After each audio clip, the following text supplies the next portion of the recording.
Yes, well, good evening. Welcome to Thursday's episode of Sky Blue Fans TV. Wow, what a night. We've gone and done it. 3 wins on the bounce and 3 teams we've took 6 points off. I mean, how on earth that's happened, I don't know, but we have certainly bounced back and it is absolutely superb. I know the first half, our backs were against the wall and we're trying to stop them from scoring, which we did. Went into the second half and obviously they got a quick goal, but we soon fired back after 8 minutes, I think it was. 2 goals that were scored and it was absolutely superb. So we're going to talk a little bit about that tonight. We're going to get Vicky's reaction of all the fans in the crowd because she was there and also she was on another podcast, which she was brilliant. I don't know if you've seen it on YouTube, but she was on another podcast and she was absolutely superb. So well done, Vicky, for that. Also, we're going to talk a little bit about Jack Madoni getting another goal. 2 goals he's got now in 2 games. Hadji Wright got his hat-trick against Middlesbrough.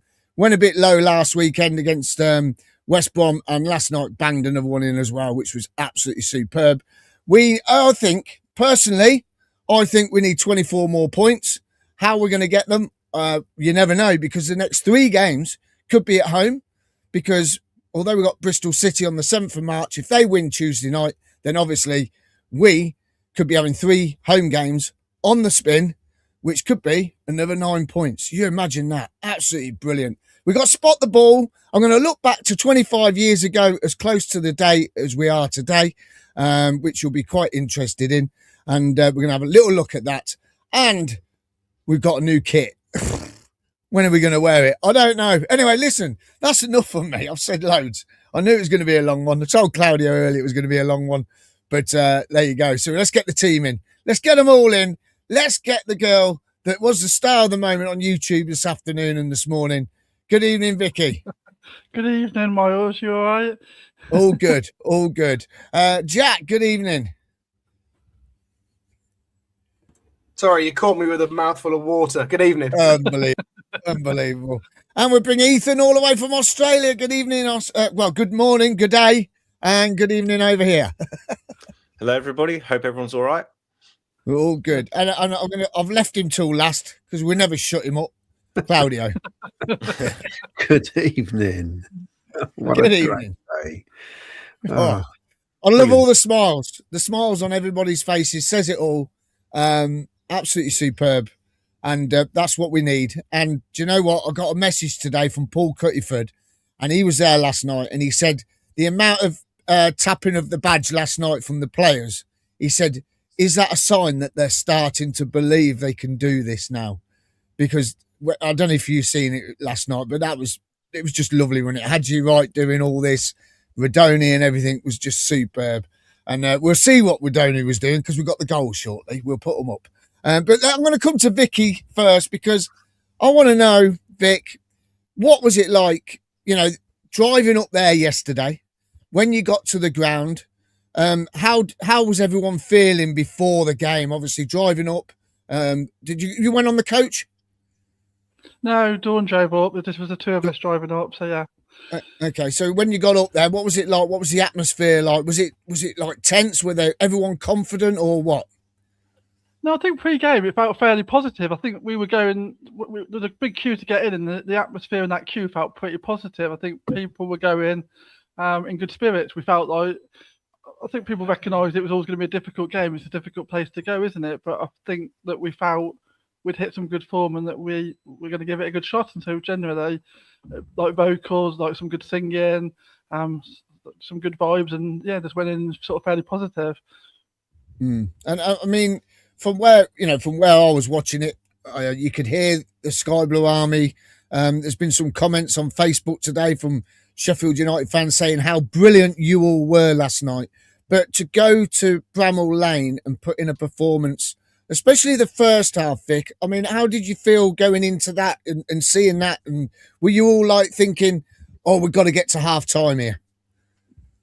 It gets a bit nervy, doesn't it? But I just felt like we were really resilient in that first half. It felt like Sheffield United were like trying to put us under pressure, but defensively, we just thought really we were thinking we can't let a goal in there, just really resilient, which is why obviously we'll talk about the second half more, but that's why it was slightly frustrating that then we just considered so early into the second half, because I thought first half we'd been really resilient, and whilst we were a bit sloppy in places, and I think there was a few nerves in the crowd, there's probably a few nerves on the pitch, but generally I thought that we stood up to the test fairly well, didn't we?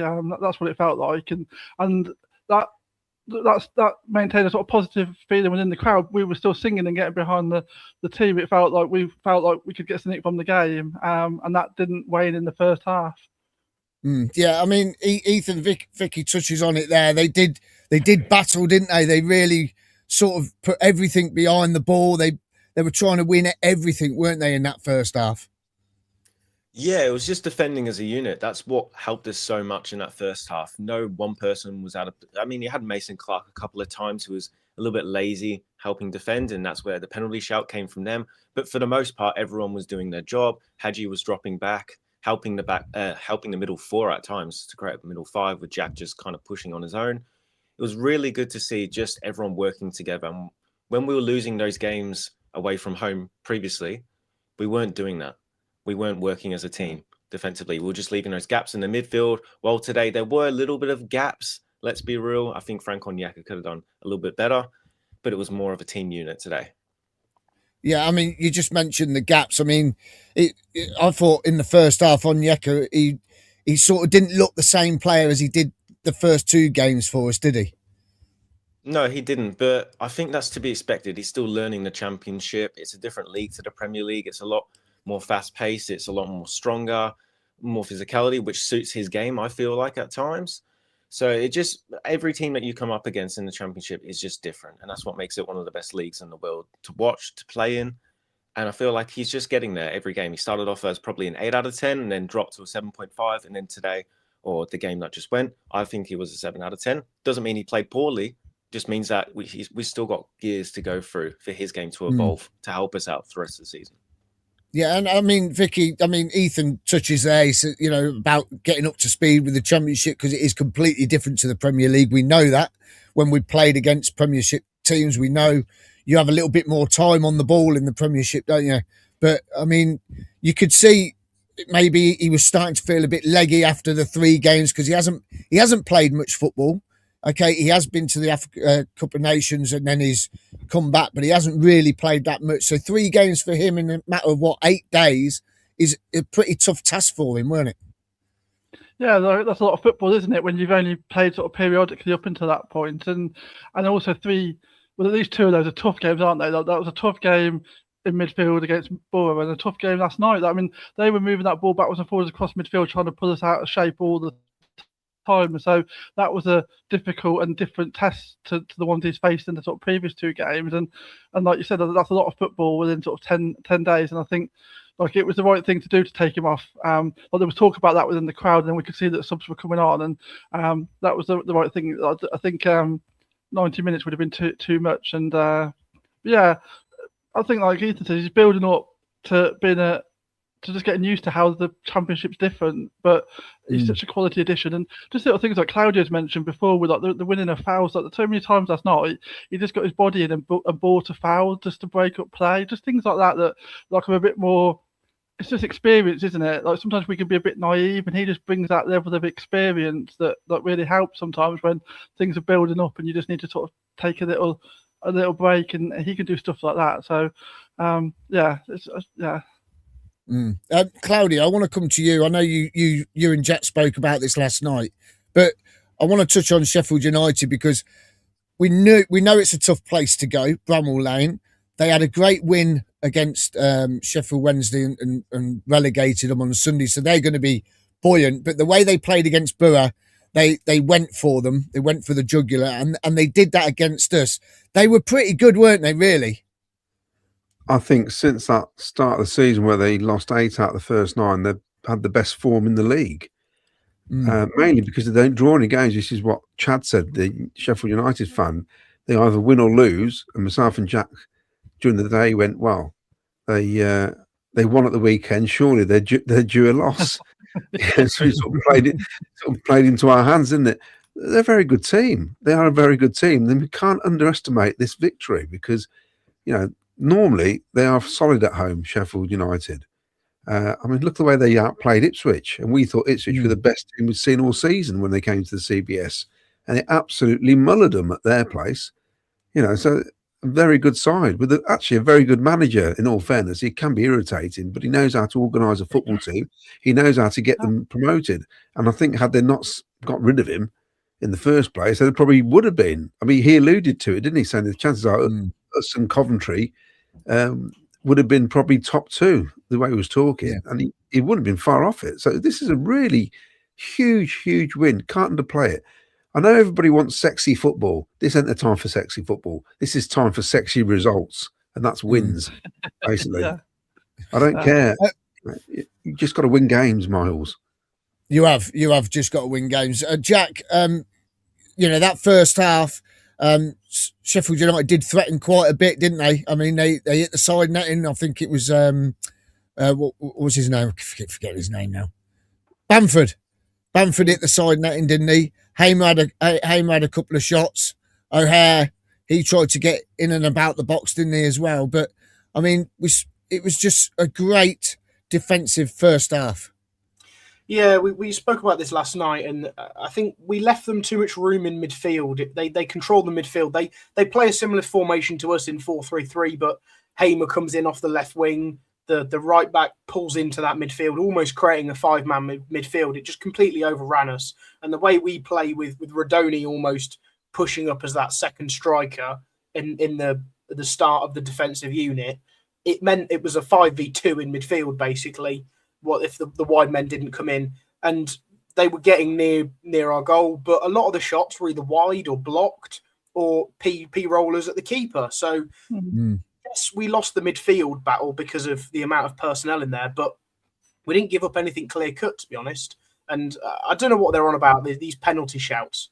They're both embarrassing. Neither of them are penalty shouts. In fact, I think we had more of a penalty shout than them when the bloke had got Haji Wright's shirt from under and behind him. That was more of a penalty than both of theirs. So it was very good. And there was one on the EMC as well, Jack. There was another one on the EMC where they both came in and took him out, and neither of them won the ball. And that I mean, I don't really think it was a penalty, but that was more of a shout than theirs too. I mean, everything. But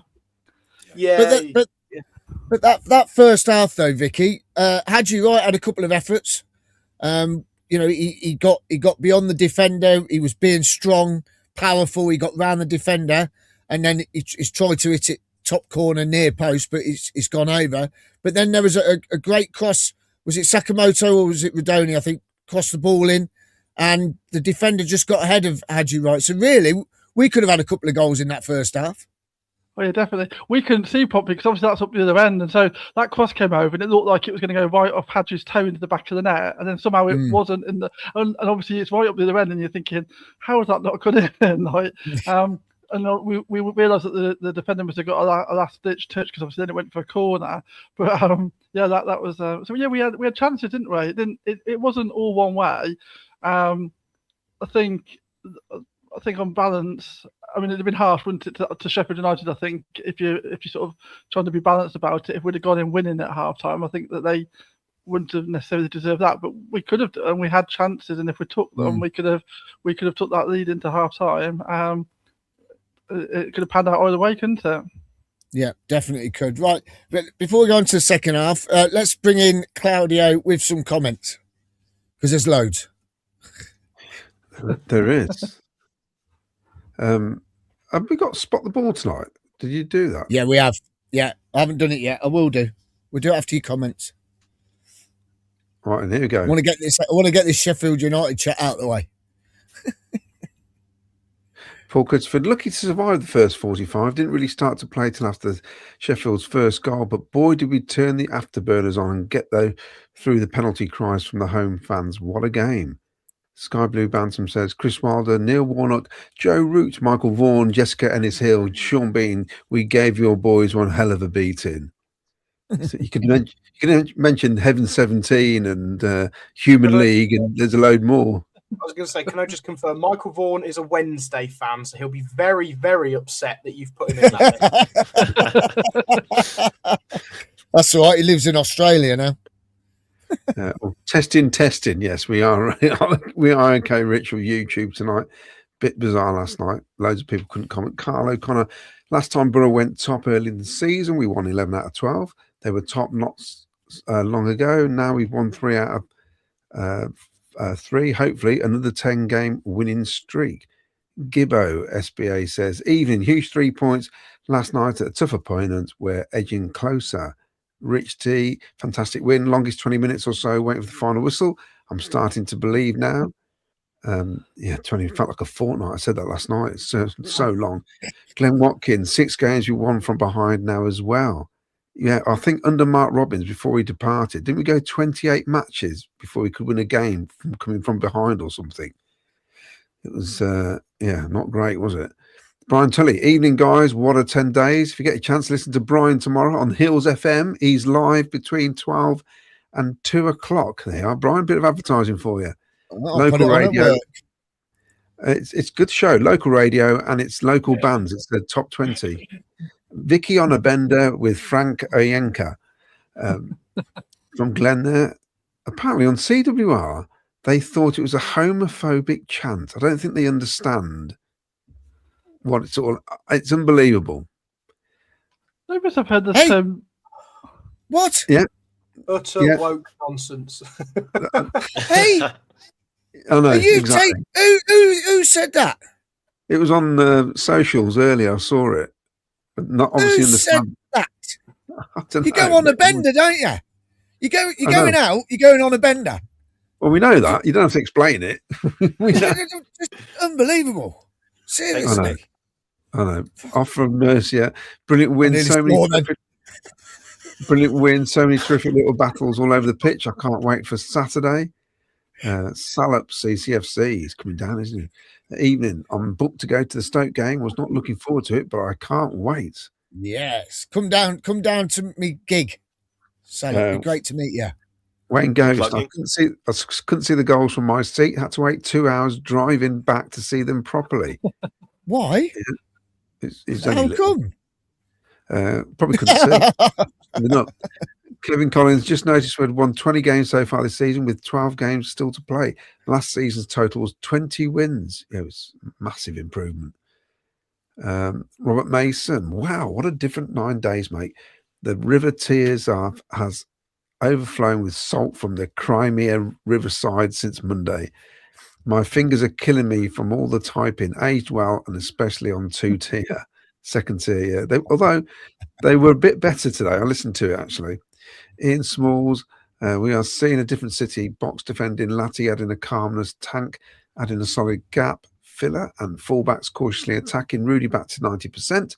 In short, more mature. And hello to Arthur. We'll give him another hello. Ian's, hello, Arthur. GLB boxing. Evening Doubtfire, Stat in the Hat, Midget Miles, Vicky and Ethan.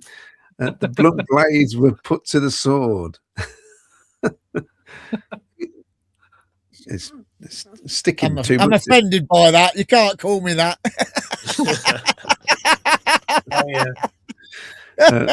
Someone says, who needs parachute payments or Hollywood Yankee football media dosh? The top 3 in the league don't. It's a good point, and it'd be so great if those top 3 go up this season. Yeah. Got to say, well done, says London Eye Coventry. Well done, Coventry. That was a massive result for you. That probably secures your promotion, and I'd say first place. I just hope my team hangs on to your shirt tails and gets second. Great result, says Ian Courts. We know how to win ugly.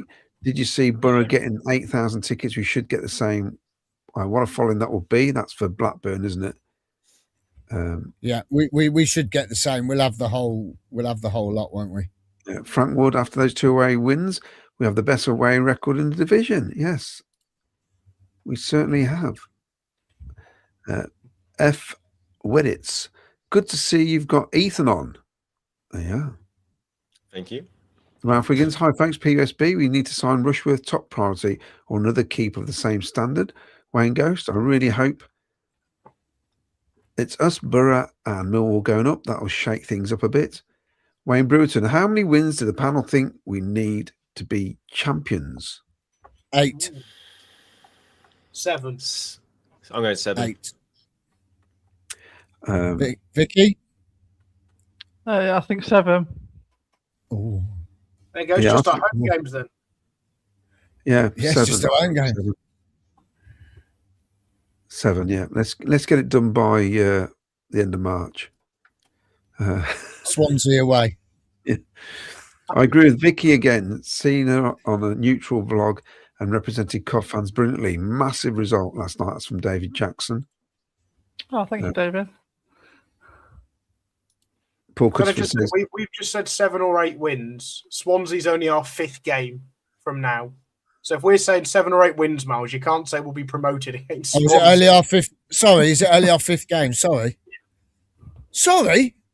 I'm just letting Well, you you know. don't I'm not know. gonna go. No, I'm just Yeah, but letting you know.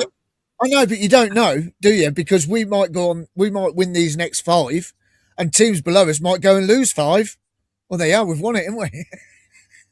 It's all over. Yep. Paul Cuthbert says Chris Wilder needs to come off them antidepressants. He always finds a way to complain about poor results of his team and blame everyone except himself. Yeah, he blames the players. He blamed the defence, didn't he? Appledore man agreed, Paul. Glad he's not our manager. Yeah. This is from Nathan Brain. Good evening, guys. What a fantastic victory last night. We are edging closer to winning the league. Coleman thought our fans were a bit flat during the first half. It's noisy by us. Well, let's ask Vicky. What was it like in the first half, Vicky? What were the fans like? I thought it's even, but I mean, because we were laughing because people can't. This is the thing, actually. People can't sing a tune all at the same time. So you start a song in the middle, and then there's one over the side. You're thinking just join at the same point, so you're all singing at the night. So I thought it was fairly vocal, but just that we were saying we need a conductor to get this out in some sort of order. But yeah, it was lively. I thought. Good. Oh, yeah. Happy days. If someone wants to audition to be the conductor, we could do with one. I think. Oh, we'll get Ethan over. He can do it. Yeah. Lyndon Flint, excellent result, but we gave the ball away too many times, especially in the first half. We were lucky that it was equal at half time. And Liam Ross says, he says, the stats say we were poor last night. I'm not sure it said we were poor, but I think we did exactly what the plans said to do. I take my hat off to Frank for the great result. Ignore the stats, Liam. Less possession again. I'll tell you what the best stat was, 2-1. Yeah. 3 points. Yeah. You can read what you want into stats. It's an absolute, like possession. Yeah, you can play across the back for half an hour, can't you? It means nothing. Anthony Pettifer, I thought you maintained our shape, block lots. Unfortunately, a deflection again beat us fine. It's fine lane. Was that lane between stopping and deflecting? Fine line between stopping and deflecting. And I'll read 2 more. Back to you, Miles. Okay. Only 5 teams have played 18 away games. We've topped that table too. Only Hull play better away, but we have seen their pitch. So not surprised. And Tom Drake says, what does everyone think of Jack's shoulder injury? Well, I'll leave it there for now, Miles. Yeah, well, he's got a bad shoulder. That's it. He's strapped up and he's doing great. Someone just mentioned about away table. There you go. That's the away table. We are top. 29 points. Happy days. That's good, isn't it? The away table. I mean, you got to think, when you consider that we hadn't won away since November and we've gone and won 2 games on the bounce at 2 grounds we don't have a very good record at. So those 2 wins have put us top of the table. Played 18, 29 points and 11 goals for. It's not bad really, is it? To be fair. And funnily enough, Miles, we only had 24 points away from home all season last season. So we're on 29 now and there's still 5 away games to play. There we go. It's happy days then, isn't it, really? So, yeah, brilliant. Right, come on to the second half because Claudio says he wants me to do spot the ball. So I'm going to do spot the ball. Right. Where's the ball? Ethan, where do you think the ball is? Oh, this is difficult. Probably I'm gonna go 10. I'll go for 10. Yeah. 10. Are you sure? You're going 10? You're making me doubt myself now, Miles. Dang. You're a good man. He's you know what going- you're doing. No, go on. So you're going 10? Yeah, I'm going to stick with 10. I think you're bluffing me. Jack? I reckon number 6. Okay. Claudio? I reckon it's in the back of the net. That's where that ball is. I'm going for number 1. Number 1. Okay. Vicky, I can't ask you because you know the answer because you're doing the no, Jack's doing the answers. That's right. Vicky, where do you think it is? Well, I was going to say 10. Oh, you're but I'm saying gonna 10. get it right, so I don't want to curse You Ethan. can choose that, Vicky, if you want.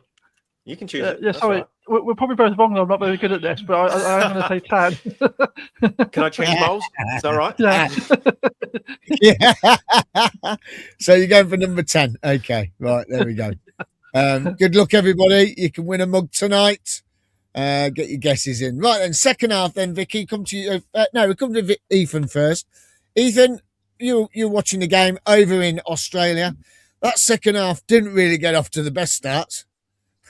No, it feels like it's the same thing we go through every single game at the moment, where they have a really big chance in the first 5-10 minutes of the game, and it was exactly that again. Obviously, they scored their goal, but I don't think anyone was at fault for it. I think a lot of people were saying Milan because it came from his side, but if you look at it, everyone just wasn't switched on. That's all it was, and it was some good passing. Hamer, good ball into the box, and then as I think Vicky said, deflection goes in. It's very unlucky. Like, we're trying to block everything in the first half and it was coming off. And then the first time we try and actually block a really good shot, it goes over Rushworth. I think it was going straight at him also. Yeah, it's just annoying. Look, you can't really blame anyone for that goal. I think it was a well-worked goal from them, just really unlucky in the end. Yeah. Yeah, I mean, we didn't really, like Ethan's just said, Vicky, we didn't wake up, but when that goal went in, how was it where you were, everyone around you, and how were you feeling, and Dawn as well? Yeah, I think we thought, because we did come out a bit slow in the beginning of the second half, and you're sort of thinking we need to wake up a bit. And actually, in reflection, I think we probably felt this to a degree. That was probably like a bit of a kick that they needed just to sort of go, right, look, we're in a game here, and we want the 3 points. Like, if we're serious about promotion, we need to be doing better. And so, it didn't really go despondent. I've been to games when you like go 1-0 down and everyone's like, oh, that's it, the game's over. I don't think it didn't feel like anybody really felt like that. It felt like we still thought that actually it might do us a favour and just give everyone a bit of a kick, just to wake up a little bit. And yeah, so and the crowd was still singing and everything, so it's still positive. So yeah, I don't think I think that's probably a bit of a reflection of the season that we have been able to come back from going down, haven't we? So it doesn't feel like that's a game over just because we've conceded. It just feels like if they get themselves together that we can get back into games. And so that's probably just a reflection of the job that Frank's done in sort of over the last 12 months, really, I guess, in making us believe that we can get back into games. Yeah, I mean, when that goal went in, it did give us a lift, didn't it, Ethan, to be fair? And then, we go up, we play the ball nicely out wide. De Silva does some lovely trickery, doesn't he? And he plays it down the line. And EMC and Hadji Wright really sort of communicated well together and connected well together, didn't they, to create the opportunity? Are you talking about the first goal? I thought it came from the first goal. Middle. Was it Rodoni? I thought it was De Silva did the move, wasn't it? Oh, it don't matter anyway. It's been 24 hours. But it was good move though, wasn't it? Yeah, it was very nice. I think they would be really ashamed to concede that goal personally. You couldn't really tell that there was going to be a goal from that. They seemed like they were defensively solid at that point. Mason Clark was just kind of taking 10 touches in the box and then played it to Hadji, and Hadji was taking 10 touches. But it was a good finish by Hadji.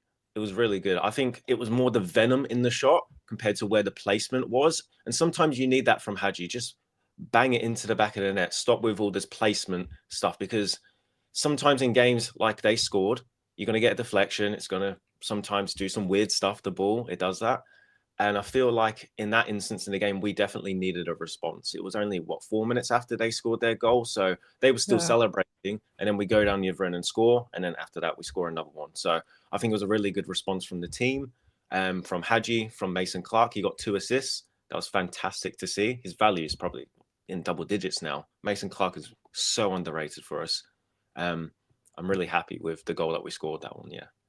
Yeah, it was a great goal. I mean, Hadji, the way he did strike it was, you know, I don't think any keeper's going to stop that, to be fair. I mean, how was it from behind the goal, Vic? Because you were right behind it. How did it look? I think Ethan's right. It didn't necessarily feel like there was a goal coming at that precise moment. It was very crowded, and both EMC and White were sort of taking quite a lot of touches, and you're not necessarily thinking that a goal's going to come, and then Hadji takes a shot in the next minute, you know, it's in the back of the net. I think the goalkeeper will probably be a little bit disappointed because it goes right under him. I think that I'm not sure that White would have scored that past Rushworth. So I do think that their goalkeeper will be a little bit disappointed with that. But yeah, it was great just to get that quick reaction, wasn't it? That was just to get before they could start to build up any momentum, especially from the crowd, because their crowd were like really quiet. And then they got a bit vocal because they'd got a goal. But we just snuffed that out by getting a goal again quickly. It just sort of killed off the crowd again from their perspective. They were pretty quiet all night, and they only really got a bit vocal if they thought the ref was against them. So it was just good to nip that in the bud. Did you all think that there was another goal coming in it? Did you all think we were going to get another one?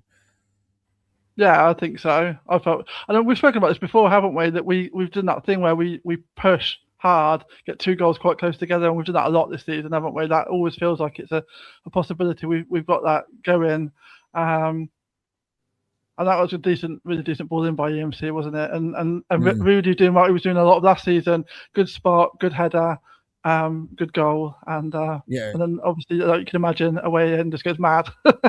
Yeah, it was a class header, weren't it? I mean, and the ball in. The ball in from EMC was absolutely on the money, wasn't it? It was like, I know. Ethan always says Sakamoto doesn't always beat the first man, but it's like when Tats whips a ball in as well, and he can sort of pinpoint it, can't he, Ethan Sakamoto? So it was a bit like that, weren't it? Really, to be fair. Yeah, it was a great cross. It took a little deflection, I think, off their player, but that's what it needed to carry to Jack, and then Jack's header was. Honestly, it's one of the best goals of the season just because of we were 1-0 down, we're going 2-1. Rodoni hasn't really been at his best this season, and you see the way that he guides it into the back of the net. I think it's one of the best goals of the season. I know we've had stunners so far, but just it's really underrated. If you look back at it, you look at the goal, his movement in the box, he moves forward, then moves backwards. I think it's really good. It is a good goal. Claudio, I mean, when they took the lead and we got an equaliser, I thought that our wing backs weren't getting forward as much, especially Sakamoto. I didn't think he was pushing forward as much. But when we got the equaliser, you could see Milan and Tats really trying to push on, couldn't you? Sort of changed the dynamic. It's just confidence, though, isn't it? As soon as they got that goal, it's like it released something within some players to say, "Come on, we can do this." They probably. Because it was a slow start to the second half, and like Ethan says, we do tend to give up chances early on in the second half. So it was a great response. We need Milan to get forward like that with Sakamoto because it works so well. It works way better than it does on the left-hand side, to be honest, because Milan's better at running past the defender and whipping a ball in. With Jay De Silva, he tends to cut back and look for somebody else to put the ball in. So yeah, it was absolutely brilliant to see them working together again eventually. And regarding the cross from EMC as well, 3 or 4 games ago that hits the first man. That's how it was, wasn't it? From both sides, we couldn't get the crosses in. You know, they weren't landing on anybody's head, and nobody was making runs. So and as Ethan said, beautifully guided in. He just didn't even. When you see it from the other end, there's a Sheffield Wednesday. I think it's the guy you did the interview with, Vicky. From the other end, you can see how he moves. Rodoni, where he goes in and then he kind of walks round. It was weird. Nobody saw him. It was brilliantly done. So, and of course, once we got that, I think Sheffield really struggled. It's almost like somebody pulled the plug out and they ran out of ideas, and we just shut up shop, didn't we? And they made the reference on the telly where they kept saying, look at the way Coventry have set up, how no one seems to be out of position, which is why we got done over at Norwich and at QPR, wasn't it? It's a lot of difference. You can see it, can't you, Jack? Yeah, You can see the difference, the way they've been working on the training pitch since those 2 defeats, how they're dropping back into shape. Maybe it's because Onyeka's come in, it's sort of helped it. And I think Ethan picked up on it on his show that there was at some point in the second half we were playing a 4-4-2, weren't we, Ethan? I think if I remember on your show, you showed earlier on your pictures that you put up. But I want to come to the penalty decisions, Jack. The first one, EMC pulling. Wow, he didn't even really pull him, did he? It was no way a penalty, was it, that one? And then the second one, the dive from Campbell. I mean, in that first one by EMC, there was as much pulling as when your mate says on a Saturday night, yeah, I've been out and pulled a bird. No, you haven't, mate. You ain't touched anything. There was no pulling at all. That was, I'll be honest, there was the mildest of contacts. The guy's gone down. I wouldn't call that a dive in the first instance because striker feels contact, they're going to go down. It was just never a penalty. And then the second one was just an embarrassing dive, wasn't it? There might have been the modicum of contact from Bobby Thomas, but you just know that there was absolutely nothing in that. And the bloke's done a 10 out of 10 Tom Daly. Yeah, definitely. I know, And then you've got, which we've never done. We haven't done it all season. I don't know if we've ever done it. I don't think we have from memory. But our amazing goalkeeper, Ethan, goes down and wastes a bit of time. Woo! Finally. Oh, it was so good to see. I was jumping with joy. Honestly, that's how good it was. But people complaining online that we're doing it, we've had this all season long. Did they not understand this? So it's so good to see Coventry actually learning the dark arts and going down with an injury. And he didn't even go down for that long. Let's be real. It was only, a minute and a half? Usually they take about 3-4 minutes. I don't know if he was watching other games or I don't know what was going on, but Rushworth, you are a legend for doing that, mate. Thank you so much. I don't know if you've seen it though, Ethan, that Chris Wilder on the touchline was like losing his rag, man. He was like, what's going on here? He was absolutely flipping. The camera went on to him and he's like flipping out. And I said to Will, he's done it. He's gone and done it. He's sat down. I thought, this is brilliant. Because like you said, the amount of times teams have come against us and done that trick. And we're like, oh, flipping it. That's messed it all up and all that lot.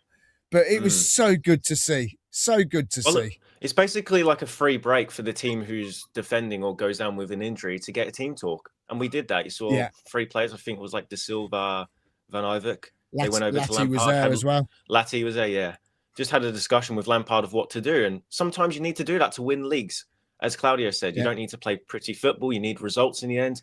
And that's what you do. That's what winners do. That's what title winners do. And we did it to a T. Yeah, we can do that every game now. We can do that every game now for the rest of the season. I don't care. Just please do it. Even if we're 1-0 up. 1-0 up, 10 minutes to go. Just go down, Rushworth. Just go down.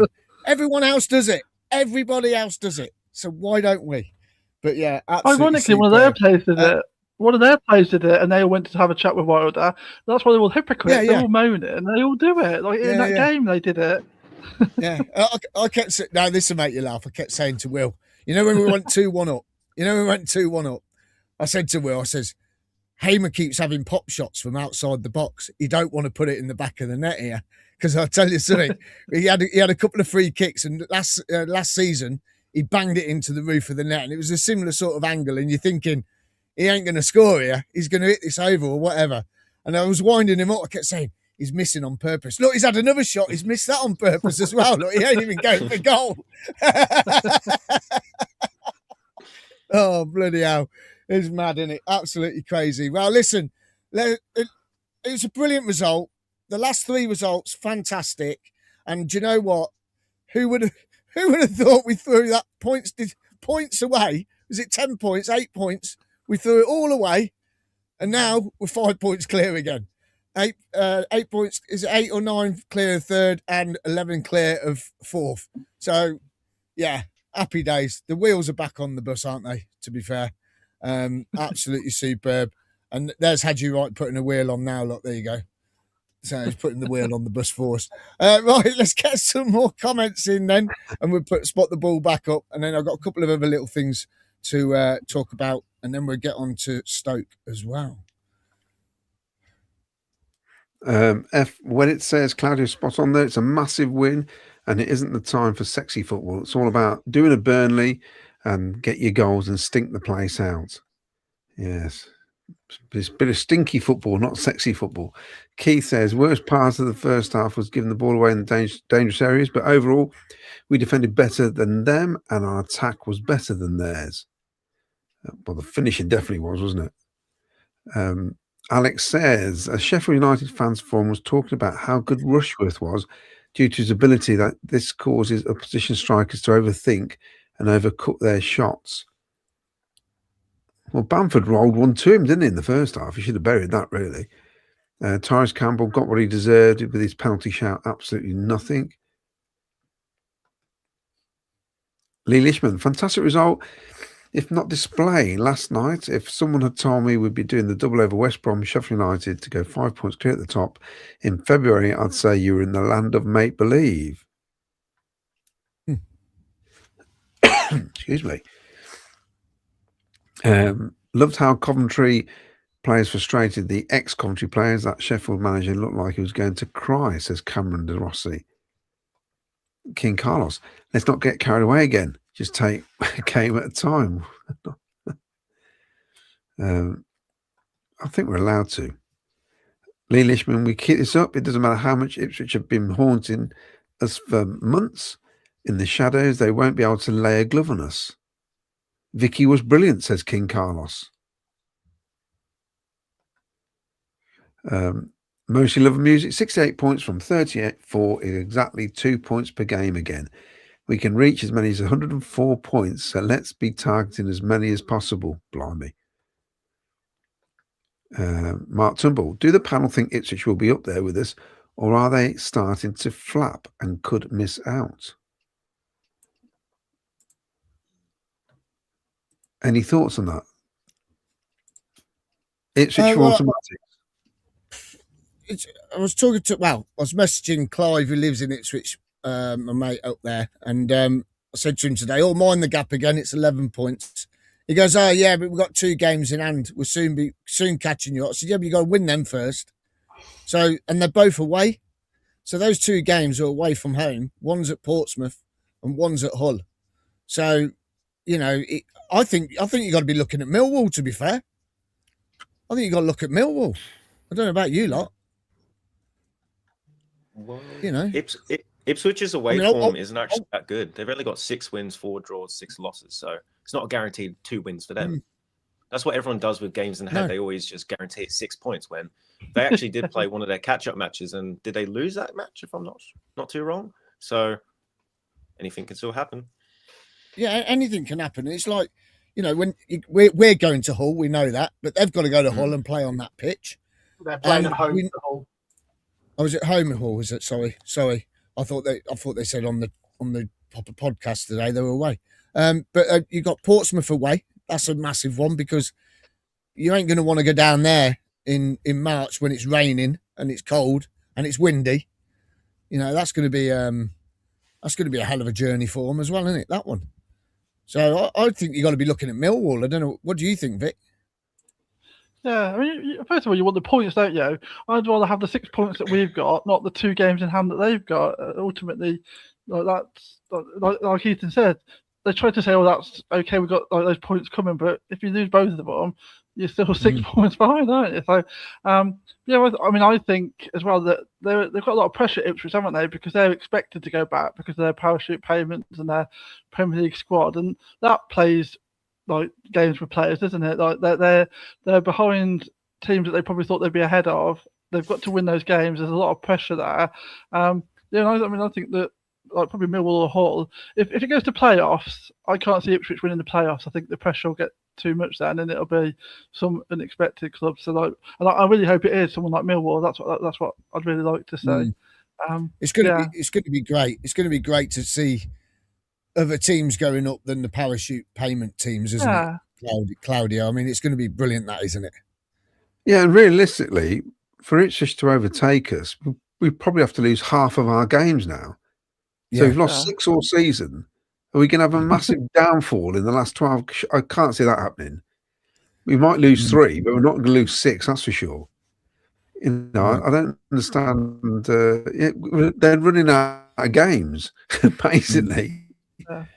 They've got to they need to get a string of results pretty quick if they're going to get in the. Because Middlesbrough will kick on again. They've got a decent enough team to get some wins again. You know, so I don't think Middlesbrough have given up the fight yet, have they, to get automatic? Well, they've got a tricky game Monday, mate. And if we win Saturday, well, no, they have. On Monday. Oh, I know. Yes, well and truly. Kevin Quinn, we've got a team that look after each other and respect each other. I'm beginning to feel this is the season. And this is from Mark Rainbow. Being in the stand, it felt like the defending was a bit desperate in the first half. I must admit, watching it on telly did as well. Gavster Legrand says, Miles is big in Japan. Oh. It's because of my height. Are you? It's because of my height. Mark PUSB, he's not that short. Anybody seen the Blades vlog giving it to Rushworth end of the game? He gave it back. Excellent banter. Dawn Cook. I've lost my voice today from all the chanting last night. Loved it when we sang It Could Have Been You to Callum O'Hare and he actually laughed. Well, you mean look what you could have won. We haven't won anything yet. Oh, you put That's class. He'll end up with a speedboat instead. He's probably already got one full of handbags. Hurrah, it's working. Frank the Tank winding them up with a smile on his face. And a Coventry bender was what we used to do in the 70s on a Sunday night, starting down the Holyhead. Don't be silly. Yeah, well, we all did, didn't we? Exactly, we know what it means. I don't know what. Well, we went on a bender in Ipswich the other month when we were playing down there. Mr. Dino, I've said once since the start of the season that we'll win the league on 87 points, the magic Coventry City number. That'd be quite good, wouldn't it? Mark Rainbow says, I was a bit surprised how flat the atmosphere from Sheffield stands was. They used to make a real bear pit, but not last night. Odd. Interesting. Above the City fans, it was a quarter full, that top tier. There's hardly anybody in it. I was surprised. That's where Wayne was, wasn't it? Wayne was up there, apparently. I don't really know why, but that's where Wayne Littlewood was. Oh, in the home end? Yeah, he was up there for some reason. Yeah. Robert Mason, out of the top 6, we only have Wrexham at home and Hull away, both winnable. Everyone else in the traffic have to play each other more than we do. David Jackson says, really like Ethan on the show. I really like his vlogs and the great addition. Keep up the good work, all of you. I love it, especially when we are winning. Thank you, David. We all love it when we're winning. Who would have thought Latty and Thomas together in defence and playing out their skins? Long may it continue. Mick Kelly says, evening all, a bit late. Could not put a comment on last night. I thought Rushworth taking the unofficial timeout really wound them up. Liam that was a sort of my point about the stats. They're pointless, right? Understand now. Yes. Nick from Birmingham says, it's true. Rob Gurney said that the Onyeka chant is homophobic. He does know bender means having a few jars, surely. I'll have a word with him tomorrow night because I'm on the CWR podcast. Nice plug. Yes. Michael Moore says, I think FL personality was fully evident in this team in the last 3 games. Determined, aggressive, persistent. that attitude will carry on through to the title. Claudia, you could explain to him what the bender is and take him out on one after. Yes. I could do. I'll borrow your wallet. Vicky was on Jebo 37. It was very good, actually. The whole thing was very good, I thought. It was good, really. It's good, isn't it? It is good. I'll do. There's lots of spot the balls. Yeah, loads of spot the balls. Oh, you're only just there in the comments. Sorry, you're 20 minutes behind. That's all right. Chill out. Take your time. John Murch, all over the country. If you're going out with your mates for a weekend on the beer, Friday, Saturday, it's called going on a bender. Yes.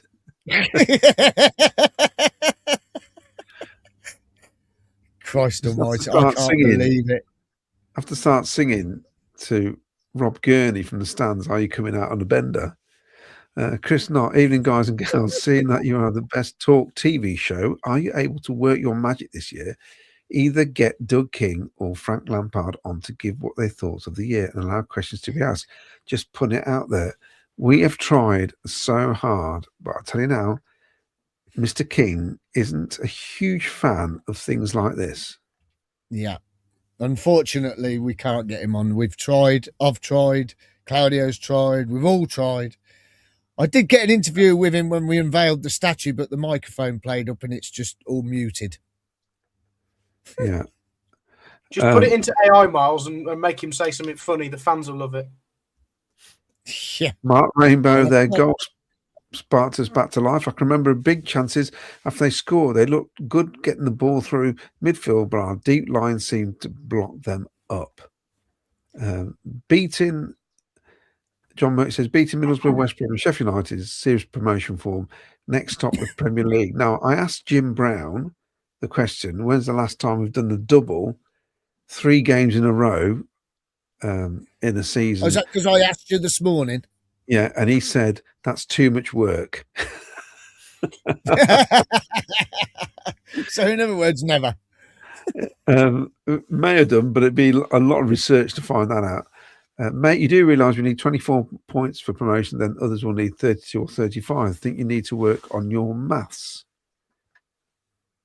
If they're not all going to get those points, are they? He says promotion. We need 19. He says promotion. I mean, win the league. Well, in that case, we need 4 less than Middlesbrough at worst. There you go. The Silver's footwork, according to Mark Rainbow, on the touchline in front of the benches just before we scored was phenomenal.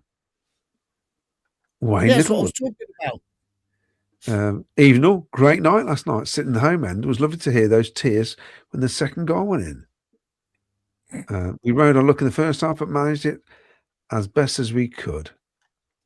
I'll read Paul Collins. Thought the sticking together and standing up for each other was great, winding them up with Frank and Jack with what is Sheffield United's disciplinary record. Paul. Yes. Right, back to you, Miles. Okay, spot the ball. Here you go. Get your guesses in. Have a little go tonight. See where you think it is. Get your comments in the old comments page. Excuse me. And Jack is doing a spin the wheel for later on. So get your guesses in there for the old spot the ball. Excuse me again. It's all right, Claudia. I'll remove the comment. It's fine. Well done. Don't worry. Home form. Here you go. Your home form then. 39 points. Played 16, won 12, drawn 3, and lost 1. I'm still gutted we lost 1 at home because we just didn't turn up, did we? We really didn't. So last night, Jack's face. There you are. Look at his face. He's up for it now, isn't he? Old Jack Madoni. And there's the boys there celebrating. And just a great result all round. Let's see the goals then before we talk about something else, which will probably be something about a kit. And then we'll talk about Stoke.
3 more.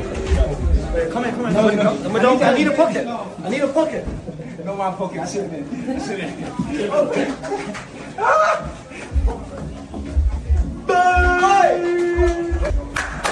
Get it. Come on, boy. That's wrong. Right.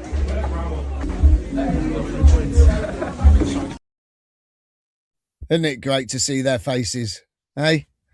And Latty's face, Ethan. Latty is so happy, isn't he? Everyone's so happy at the moment. There's not one person in there who is sad. And did you see Frank Onyeka's reaction? It was kind of just like, another day at the office, got 3 points. That's a mentality that we love. That's great. It is good, Vic, and to see him smiling like that, it is so good. You're mute. Sorry. Yeah, it's great, isn't it? I noticed at the end of the game when Natty was like, he came up and he was like fist pumping, he's going around hugging everybody, and you just like to see how much it all means to them. And they've managed to get through that sort of little wobble, and now they're looking happy again. And I think that just bodes well, doesn't it? Like we've just hit some good form again. They're all in a good place again, and and that's what you want to see, isn't it? Everyone happy. It is, and all us fans have got big smiles on our faces anyway, so which is even better, and it makes it even better going into work, doesn't it, Claudio? Especially when you work with a Birmingham fan. Oh, tell me about it. Well, it's great because there's a lot of Midland rivalry, isn't there, in Coventry? Because there's a lot of people who support teams from local. I mean, we're from Warwick and Leamington originally, and there's loads of Baggies fans and Wolves fans all over the bloody shop. It's quite annoying, really. So we've been getting pelters all year, and not just this year, lots of years of they're all been giving it the big uns. So, and I think the Blues fans are the worst, actually. They need to know their place, basically. Well, we're top, so that's all that matters, and we're probably going to get slated after this show saying we're celebrating we won the league already with 12 games to go, like we did in November. But who cares? We're top. We haven't played anyone yet, have we, Miles? No, we haven't played anyone yet. No, you know what I mean? Yeah. And going down to 10 men always helps, apparently. Right. Now, before we go on to Stoke then, let's get this up.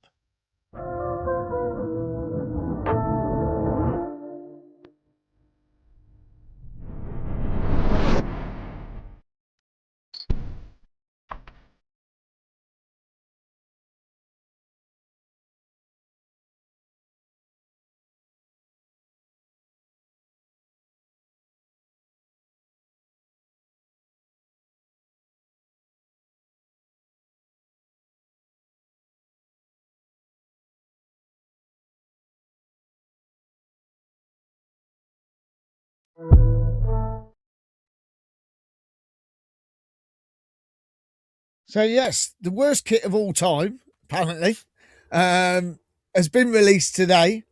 Talk about taking our wages when it's only just gone into the bank. Blimey, what a time to release it. Thanks, Doug. Great car in the background there. Love it. Lovely Jag. But, yeah, the worst kit ever made, apparently. I think it's the most iconic kit ever made, not the worst. I think that would have been more like it if they put that, the most iconic kit. Because at the time, we were the only team who had a brown kit. It looked brilliant, even though we lost, was it 7-1 at West Brom in it? That was my first ever away game, if I remember correctly. But yes, it was my first ever away game. But here's the details of the kit. As you can see, it's got the badges in the middle, which is nice. Sky blue Monzo. 50 years on the back. That's a nice little touch with the stripes as well, the tram lines. And that's the player edition. You can see the holes in the shirt. I think it looks quite smart. And I think that's the pattern of the CBS on the white, I think, if I'm not mistaken. It looks like the structure of the CBS, doesn't it? The roof structure. But let's have a look. Pricing. £48 for juniors, 60 for adults, 75 for the player edition. Ladies, £60. Infant kits, 40 to 45. And then you've got the tracksuit top, which is 70 and 80 quid. Which, yeah, okay. I've ordered it, and I've ordered the shirt, and I've ordered the tracksuit top. Yeah. So my wages have gone. And then you've got the tracksuit. Well, what's it called? It's a training top, isn't it? The long sleeve one, retro style. That looks quite smart. I nearly put that in the basket, but I thought I better not. And then you got the walkout t-shirt, the warm up t-shirt, and then a sweatshirt as well. So let's get the opinions then from the panel tonight. There's been some comments coming in about it. I think it's quite smart. I've ordered it because it is promotion year, and you've got to have all the kits if we're going to go up, because it's got to be done, isn't it, Claudio? Coming to you first. You got to have them all, ain't you? Well, especially if we have the promotion, it's good to have all the kits, isn't it, from the promotion year? Yeah. A bit of a point of order, though. The first time we wore that was 1978, Derby away. Yeah. And so it's not 50 years, is it? So they got that wrong. Yeah. But there you go. That's need to consult the people who know, I think. But I think it looks good. I like the training tops and that, actually. It looks smart, I think. But it's... yeah, I quite like it. It's yeah. I mean, I'm presuming they're going to wear it on Saturday. This is what I'm thinking. No, they haven't said anything, have they? Nothing's come out. But yeah, I know what you mean. It was set. We had it for 3 years, didn't we? We did. 3-year cycle. Yeah, 75, 76 is when Admiral came in with the tram lines with the blue and the red one.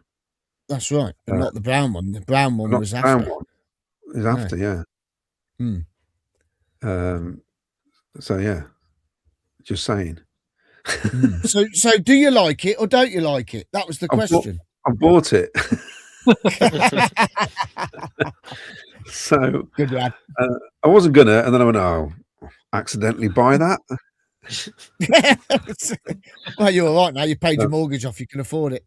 Exactly. So, yeah. Ethan, you're very young, like Jack and Vicky. You know, you weren't around when this shirt was out originally. You've seen it, obviously, with growing up as a Cov fan. What do you make to it? I like it. I think the Monzo bit ruins it a little bit. I know they have to have it because I have that connection with them this season, but I just think the blue just right across there doesn't look good. Otherwise, I love the chocolate brown shirt. Everyone says it's the worst kit. It's not the worst. It's probably one of the ugliest, but there's way worse ones out there where people like the kit where they have their organs on their shirt. That one's a lot worse than the chocolate brown one. Let's be real. I like it. I like the jacket. The tracksuit jacket is the one that I like.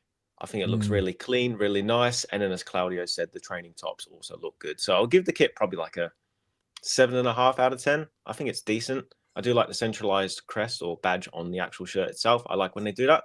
I think it's similar to the was it the playoff final year, wasn't it? Where we had the centralized crest and then the two going down the side. So yeah, I like it. I think it's decent. Just the Monzo bit ruins it for me, but yeah, I like it. Yeah, it's better having Monzo than Boyle Sports, though, isn't it? Yeah, true. Than we had for the playoff final. You know what I mean? Yeah. It's better having that, especially when a local bloke owns Monzo, which is great. Yeah. So, we'll take that all day long. Vicky, let's get your points of view on this because there's been some comments coming in. I think Claudio's looking at them now. What do you make to it? Because obviously, let's bring it up again. There you go.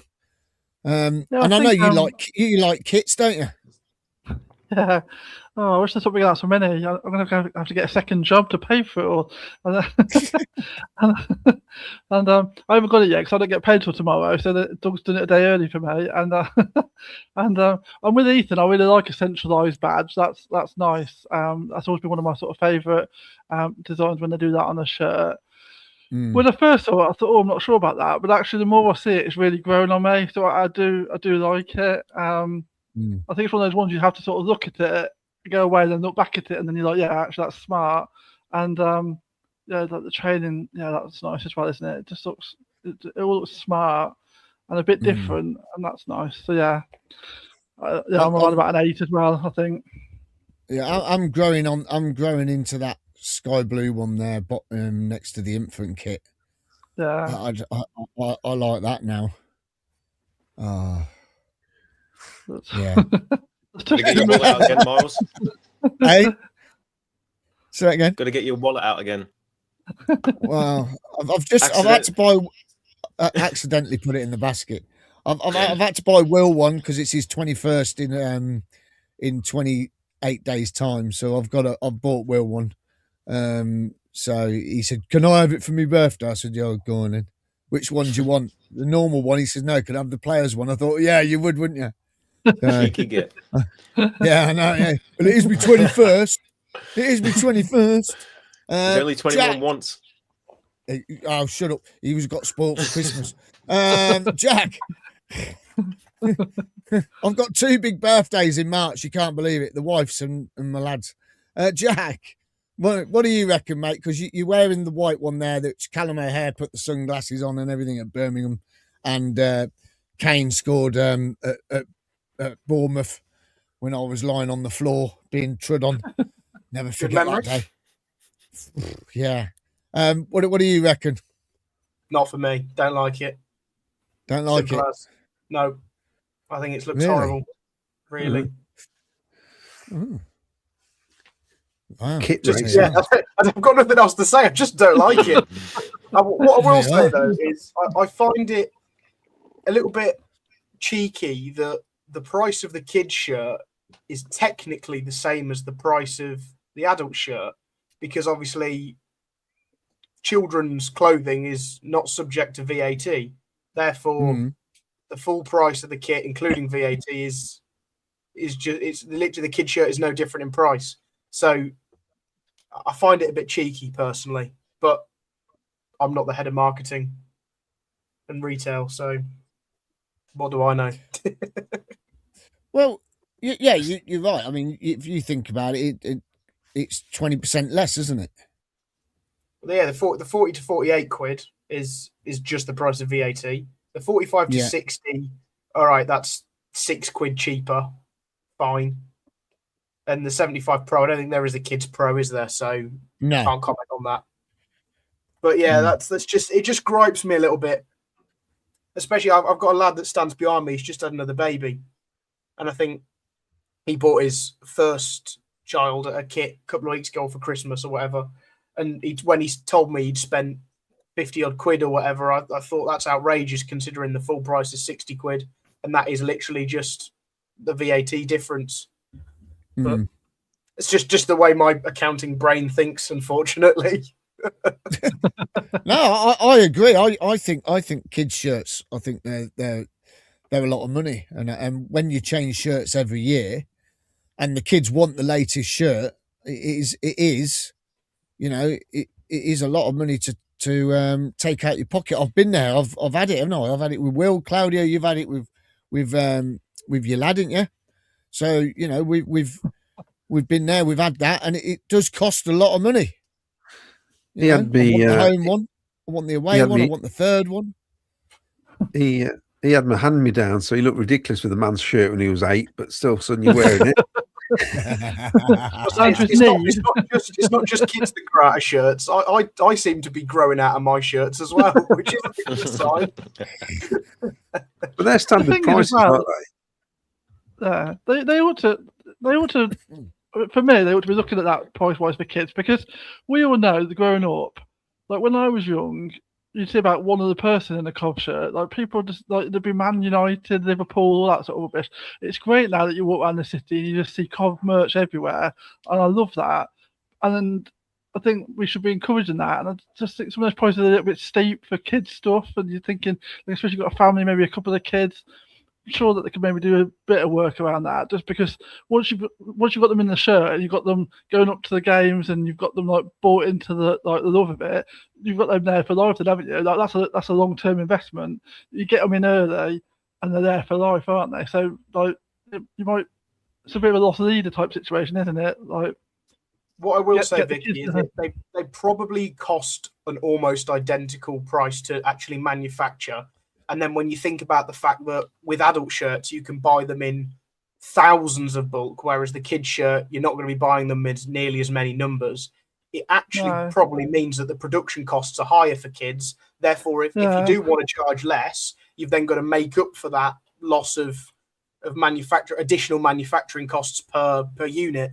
So yeah, that they will argue that they're actually charging the same because it costs the same if you break it all down. Yeah. I think it's a bit like selling tickets in the ground. There's lots of arguments for people saying, "No, they shouldn't charge that much because they'll never fill the ground." We're filling the ground, and Doug King's charging what he wants, and it's the same for the kit. But the kit is actually cheaper than a lot of Prem teams. So it's we've not. Got that to look forward to, haven't we? Yeah, well, I looked at the Juventus shirt, 120 quid. I thought, no, I'll just buy a couple of Cough shirts instead. Ridiculous. It's the same with the mascots, isn't it? The point you're making, like people were saying that was extortionate, but each week they're sold out, aren't they? There's always like enough mascots, so people will pay. I've spoken to several people who've done it, and they said it's an incredible experience, and they said it's worth every penny. So, who are we to judge? If someone pays that money and they have a fantastic time, that as far as they're concerned, they've got the money's worth. Claudia, we can get you a plain white T-shirt from Sports Direct, and then just put like gaffer tape stripes on for a Juventus kit. Well, I'll tell you what, I'll just stick it in the bin at the minute. Let's get some quick comments then in on the kit. Let's see what people are saying. Oh, what do you mean? There's more for the spot the ball. Neil Jake says, at least with the new kit launch, we found something for Min Huik to do. He's not played in so long, Claudia's forgotten how to say his name. Yeah, Mini, whatever. Alex, before Middlesbrough, I would have said my confidence for automatics was around 20%, but with 3 wins, it almost made it feel like certs to go up. There's not many on the kit I can't find, unless it's way further down. I'll read these that I'll start first. There was an interesting fact about last night's game. The last time we did the double over Sheffield United was in the first season we got relegated from the Prem, like in '87. Our name is on the cup. This is Paula Lang. Is that Paula? I'm trying to work that out. Paula Kaman or Paul Ackerman? Oh, Paul Ackerman. Paul Ackerman. Paul Ackerman. When the Sky Blue Army was singing the Frank Lampard song last night, he looked like he was welling up. You wait till he hears Miles sing it; it'll be proper, getting the tissues out. I'm not singing it. I've told you. Not yet. Alex Robinson went to the players' evening at Christ the King a few weeks back with Latty and Sims. What stood out was Latty's belief, no doubt about it. He was convinced we'd beat Borough and go on to win the league. That kind of confidence tells you everything about the mentality in the dressing room. Similar to Hadji Wright, wasn't it, Jack? Because we said he had a quiet confidence about him, and we're thinking, where's that coming from? Because he didn't have a particularly great bit of form, and then he scores 3 goals in the next match. Yeah, I don't know what pep talk me and you gave him, Claudio, but it worked, didn't it? Yeah. It must be me saying, if there's anyone who's going to take a penalty, we all want you to do it because you're great, Hadji. Debbie Glenn says, if we make it to the Prem, hopefully it makes us financially secure. Whether we come straight back down, that's all that matters. £200 million, that's what matters. Definitely be financially secure. And also says, stood behind the goal at WBA and watched us lose 7-1 Miles in that kit. Let's take it. Change the narrative, the history of the Prem. 7-2, yeah. It's 7-1. 7-1. 7-1, yeah. Yeah. You can say no. That just threw me then, because I'm sure I said, I'm sure I remember it being 7-1. Yeah, 7-1. Mick Ferguson scored our goal. Yeah. You can say no, Miles. They are. Just say no, like Samo from Grange Hill. Oh, for buying the kit. For Will, yeah, no, but he's 21. You got to do it, yeah. Where's Ken? Is it the Bindley Mega Chippy? Says Cameron. He's working tonight. He's on the road. Yeah, Deliveroo for Bindley Mega Chippy.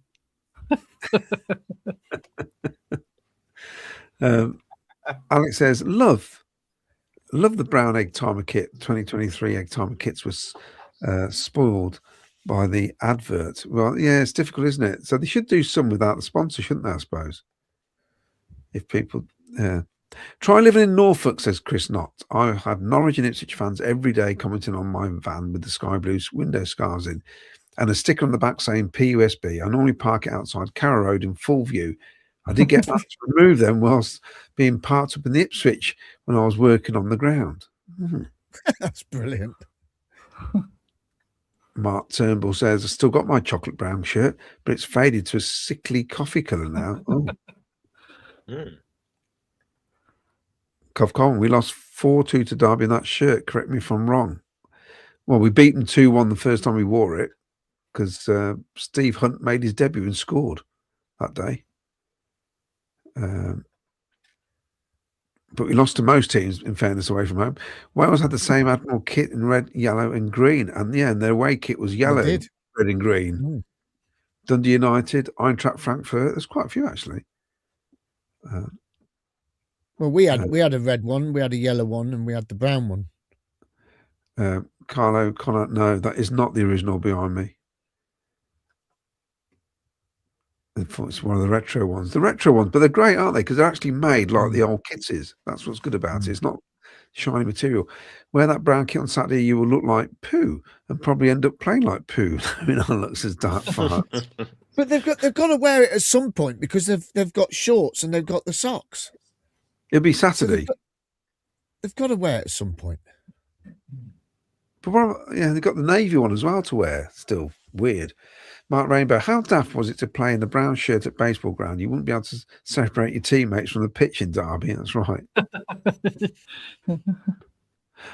When we were there, I don't remember us realising that's what they're going to run out in.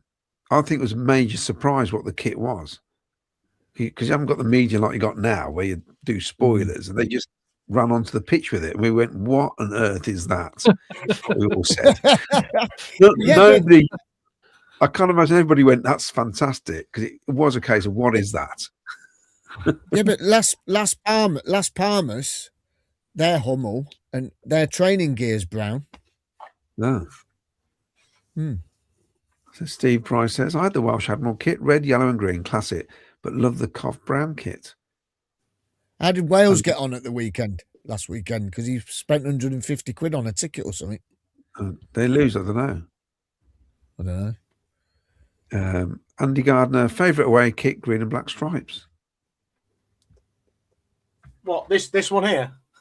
This is the one from 2018, 17-18. Chippy Dave says, 19. how many kits in the season do we need? That's the thing. That green shirt you got behind you there, Jack, that green shirt there, that's a template kit, right? And that was 55 quid when that come out. Because really, my mum bought it for Will because he was in a small men's then. He wouldn't fit in the higher junior one, so he had to have it's 55 quid for a template kit. So when you look at our prices now, it's not too bad because they're bespoke. It's true. I was at Tottenham late 70s. We played in that kit. Tommy Hutchinson famously got tackled by a bog roll. That's true. What? How does that even happen? What? Well, so back in the day, we used to go in the toilets. We used to go into the toilets and get the bog roll. When the teams come out, when we scored, we'd throw the bog roll onto the pitch and it'd fly through the air and it would all unravel. It was flying through the air. Hooligans. Is that why Claudio's got an obsession of following people into toilets? I think so, because he thinks he can do it now. You figured it out. It'd be no good now. Is that tissue stuff, wouldn't it? It's like one leaf at a time. Well, yeah, because when you let go, it would just one sheet would come off, wouldn't it? It used to be very rough.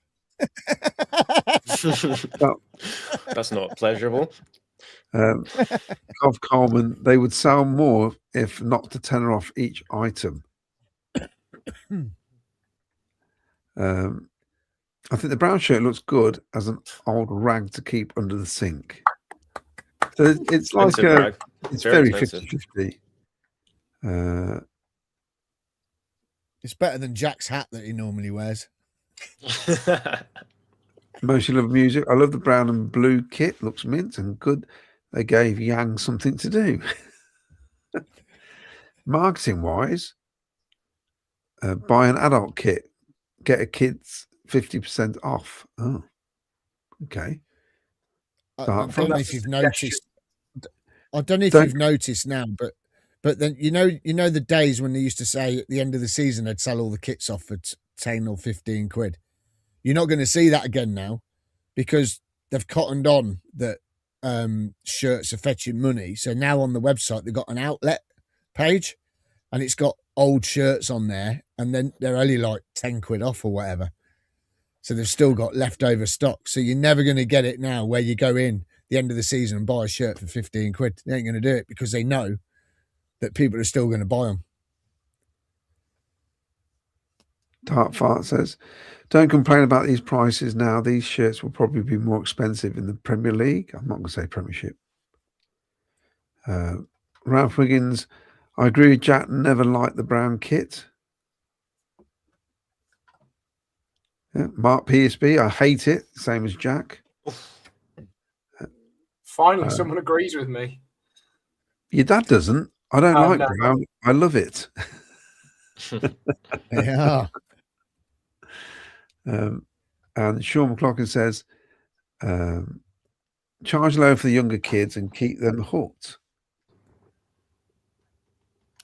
Well, I've actually got a question about the kits, right? Do you guys like Hummel as a kit manufacturer? I see a lot of people complain about the quality of when they wash the shirt and it comes off. What are your thoughts on it? Right. Okay. Vicky, go over you. It's a mixed bag, isn't it? Because I think the designs of I love the work they've done around the designs, some of the stuff we've had in recent years. So from that perspective, they're great. I think some of the quality is not as good. But I'm not sure whether that's just a specific Hummel issue or just a general that manufacturing isn't as good as it once was. I think a lot of this is just done differently. So I'm not sure that's a Hummel issue. I think it's just sadly a modern day issue. So I like the work they do around like the sort of bespoke stuff and some of like the Coventry Cathedral and all that sort of work they've done. I think it's been really nice. But yeah, it'd be nice if the quality was just a little bit better. But I'm not sure that's just solely a Hummel issue. I think for me they've got the sizes wrong this year, because everyone that's the player shirt large is bigger than a large standard shirt. So my goalkeeper shirts, they're a large, and my player shirts are large, and my player shirts are larger than they're more like a medium. To be fair, Yeah, it should be the other way around, shouldn't it? Yeah. Yeah, it should be the other way around. Yeah, but for me, if people are having issues with the wash, there is a couple, because I work in clothing. I do a lot with printing and stuff, so I know about what goes on. If people are having issues with badges coming off and things peeling, that is down to the temperature's too hot for when you're washing them. You are spinning them too fast as well. Really, you're meant to wash them and let them sort of drip dry.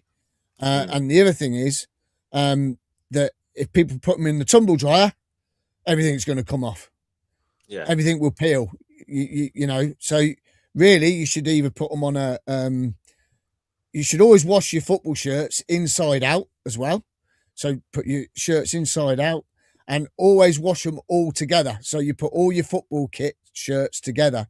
Don't wash them with cotton shirts, towels, or whatever, any other washing. Always wash them separate. So how we do it here, my house, we have a separate basket for mine and my lads' football shirts. And then we wash all of those together and they're all inside out. And that's the best way to keep them. And they'll last forever. You know, it's all down to how you wash them. Yeah, I don't have trouble with the washer, and it's more like sometimes the badges haven't been straight and things like that, which I think is just like poor quality control, isn't it? I've never had trouble washing. That's always a weird one for me. Yeah, the badges have been a bit poor, but you know, the other season, was it 2 seasons ago? The kit was really late, wasn't it? I don't think we got it till September. Well, they subsidised the kit out to Sports Direct's head office in Derby. They got a whole floor. And they've got like 50 machines, and they had 2 lads up there just putting our shirts on and putting the badges on and the sponsorship. So they weren't bothered how it went on. So you were getting so many shirts coming back because they're all wrong. But then that was our fault because we delayed the manufacturing of the shirt. And tune in next week when Vicky will be giving you tips on how to load your dishwasher properly, because only women can do it properly. So I've been told. Did you tell my missus that? Apparently, there's a certain way to do it, I've been told. I feel like I'm still a lecture off me, Nan. needs a woman's touch, that's why. Joe Kelly, can we just stick to sky blue shirts on Saturday? Remember Fergie swapping the grey shirts at half time? We lost to Scotland, says Steve Price. Great day out in Cardiff. Mark Rainbow, Don Nardiello must have been comfortable playing in the same shirt style for club and country. There was a story back in the day that they had to move the tram lines out slightly or in because the stitching was rubbing against the players' nipples, and everyone was complaining that they were getting a red raw during the game, basically. So they had to do a slight design change.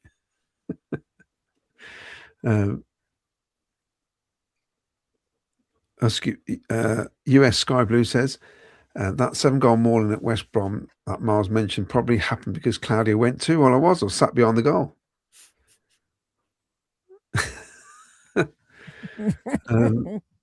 Foxy Muldoon, I think 85 points will be enough, so 17 left to go. You should get most of these from our remaining home games. Amazing away results. We are top of the away league again. Fantastic turnaround. Mark Turnbull says, I believe we actually wore yellow socks with the original brown kit as well as white socks in a few games. And we wore brown ones as well. Bizarre. Cov Coleman said, this is what he said. Sheffield could have done with the bog rolls last night. For all the tears. Yeah. And Grabs to the Grand says, at least when we threw the bog roll at Coventry, it wasn't used.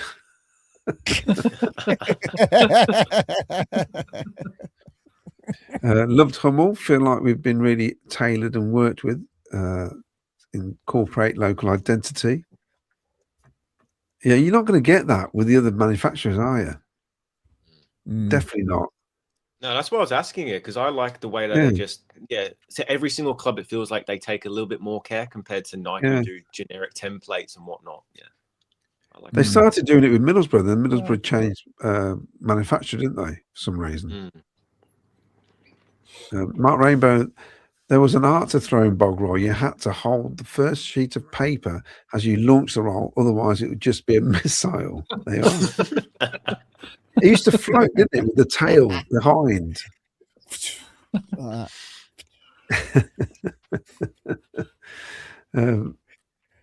Kyle O'Connor says, the best was when Chelsea had to wear our away kit and we beat them. They did. And remember, Spurs did as well, didn't they? Had to wear our kit.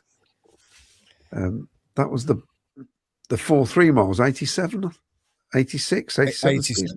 86, 87, wasn't it? Yeah. Because we beat them, and then we beat them in the final, didn't we? Mark PSB says, don't wash it. More authentic if it stinks. James Hollyhoke says, wash mine inside a pillowcase at low heat. Well, there you go. Nice little tips here. And this is from Polsky.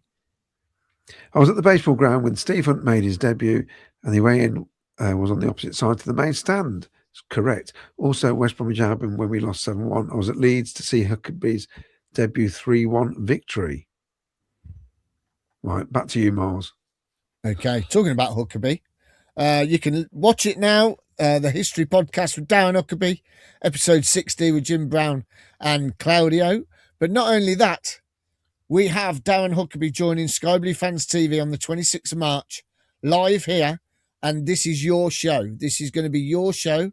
Fans, it is your show and it's question time. So when you join us, all you got to do is put your comments in on the comments page, join the live show. We'll try and keep up with them. And if we can ask you to ask one question each, so it makes it a little bit easier and it gives everybody a chance to ask a question to Darren. So he will be joining us on the 26th of March, which is something to look forward to. International break. Also, if you want to come down and celebrate after the win on Saturday against Stoke, then come down to the closing down of the Old Shepherd. But don't worry, we're going to be back. We will be back. We will be back open on the 25th of March, and it's having a massive, massive refurb. All ready for the World Cup and everything. You're going to have outside TVs, going to have giant screens inside. It's going to look absolutely brilliant. I've seen the plans. It just looks amazing. So come and join us Saturday night, and I'll be down there spinning the wheels. Jack, you've got our stats for the league table between us all, and I'm bottom. Yes, so Ken and myself have both got the last two scores spot on. We both said a 2-0 win at West Brom. We both said a 2-1 win for last night. So we've doubled our correct scores for the season. It keeps me top 2 points clear, and it opens up the gap to Vicky and Claudio a little bit. Miles is basically Sheffield Wednesday at this point. He's been relegated, and he won't be involved in next season. It's fine. It's fine, because, you know, we went on that 11 winning streak, and I said 3-2 every game we'd get beat. And I've done it for the last 3, and we have won the last 3. And then, ironically, Miles, you actually started catching us up a little bit over the Christmas period. I know. You've sacked it off for saying we'll lose every week now. So makes my life easier just putting in a 2-3 loss. There you go. Happy days. What else you got there? You got results by team. Yeah, so I keep updating this game by game, just to show how we've done. It's good to know that we've got what look like easy home games against Sheffield Wednesday, Portsmouth, Stoke are in the bottom half, who we've already beaten away this season. And then Preston and Derby, you'd expect to be winning them. The only 2 games at home that I would say we feasibly have a bit of a doubt over are Wrexham and Southampton, who are both pushing for the playoffs now. Obviously, Wrexham in 6th, Southampton in 7th. And then in terms of away days, I've missed off West Brom away there. I haven't filled that one in. In terms of away games that seem intimidating, I'm not intimidated by Blackburn because, you know, there's more match officials than there are Blackburn fans that turn up. Swansea away, I know it's a trek, but we won there last year. We broke a couple of hoodoos against Swansea last year, so that doesn't worry me. Vicarage Road, as long as we're promoted by that game and there's nothing riding on it, we'll go and win it. I'm convinced, unless we're all on a bender and we can't hold our alcohol and we end up losing. Well, you won't be on a bender in the ground, Jack. Jack, you won't be on a bender in the ground. No. We'll be on a bender before we get there. Trust me. Ashton Gate doesn't intimidate me. Hull, I genuinely think Hull's the only fixture I look at and go, that I'd take a draw. Whereas, you know, if you'd have asked me 2 weeks ago or maybe a month ago, I'd have said, well, we don't win at Carrow Road. QPR's very hit and miss. We don't win at the Hawthorns. We don't win at Bramall Lane, and Borough are top. So even if we don't win at home, you kind of go, well, that's kind of understandable. We've got all the hard ones out the way, and we're top, but we're 5 points clear.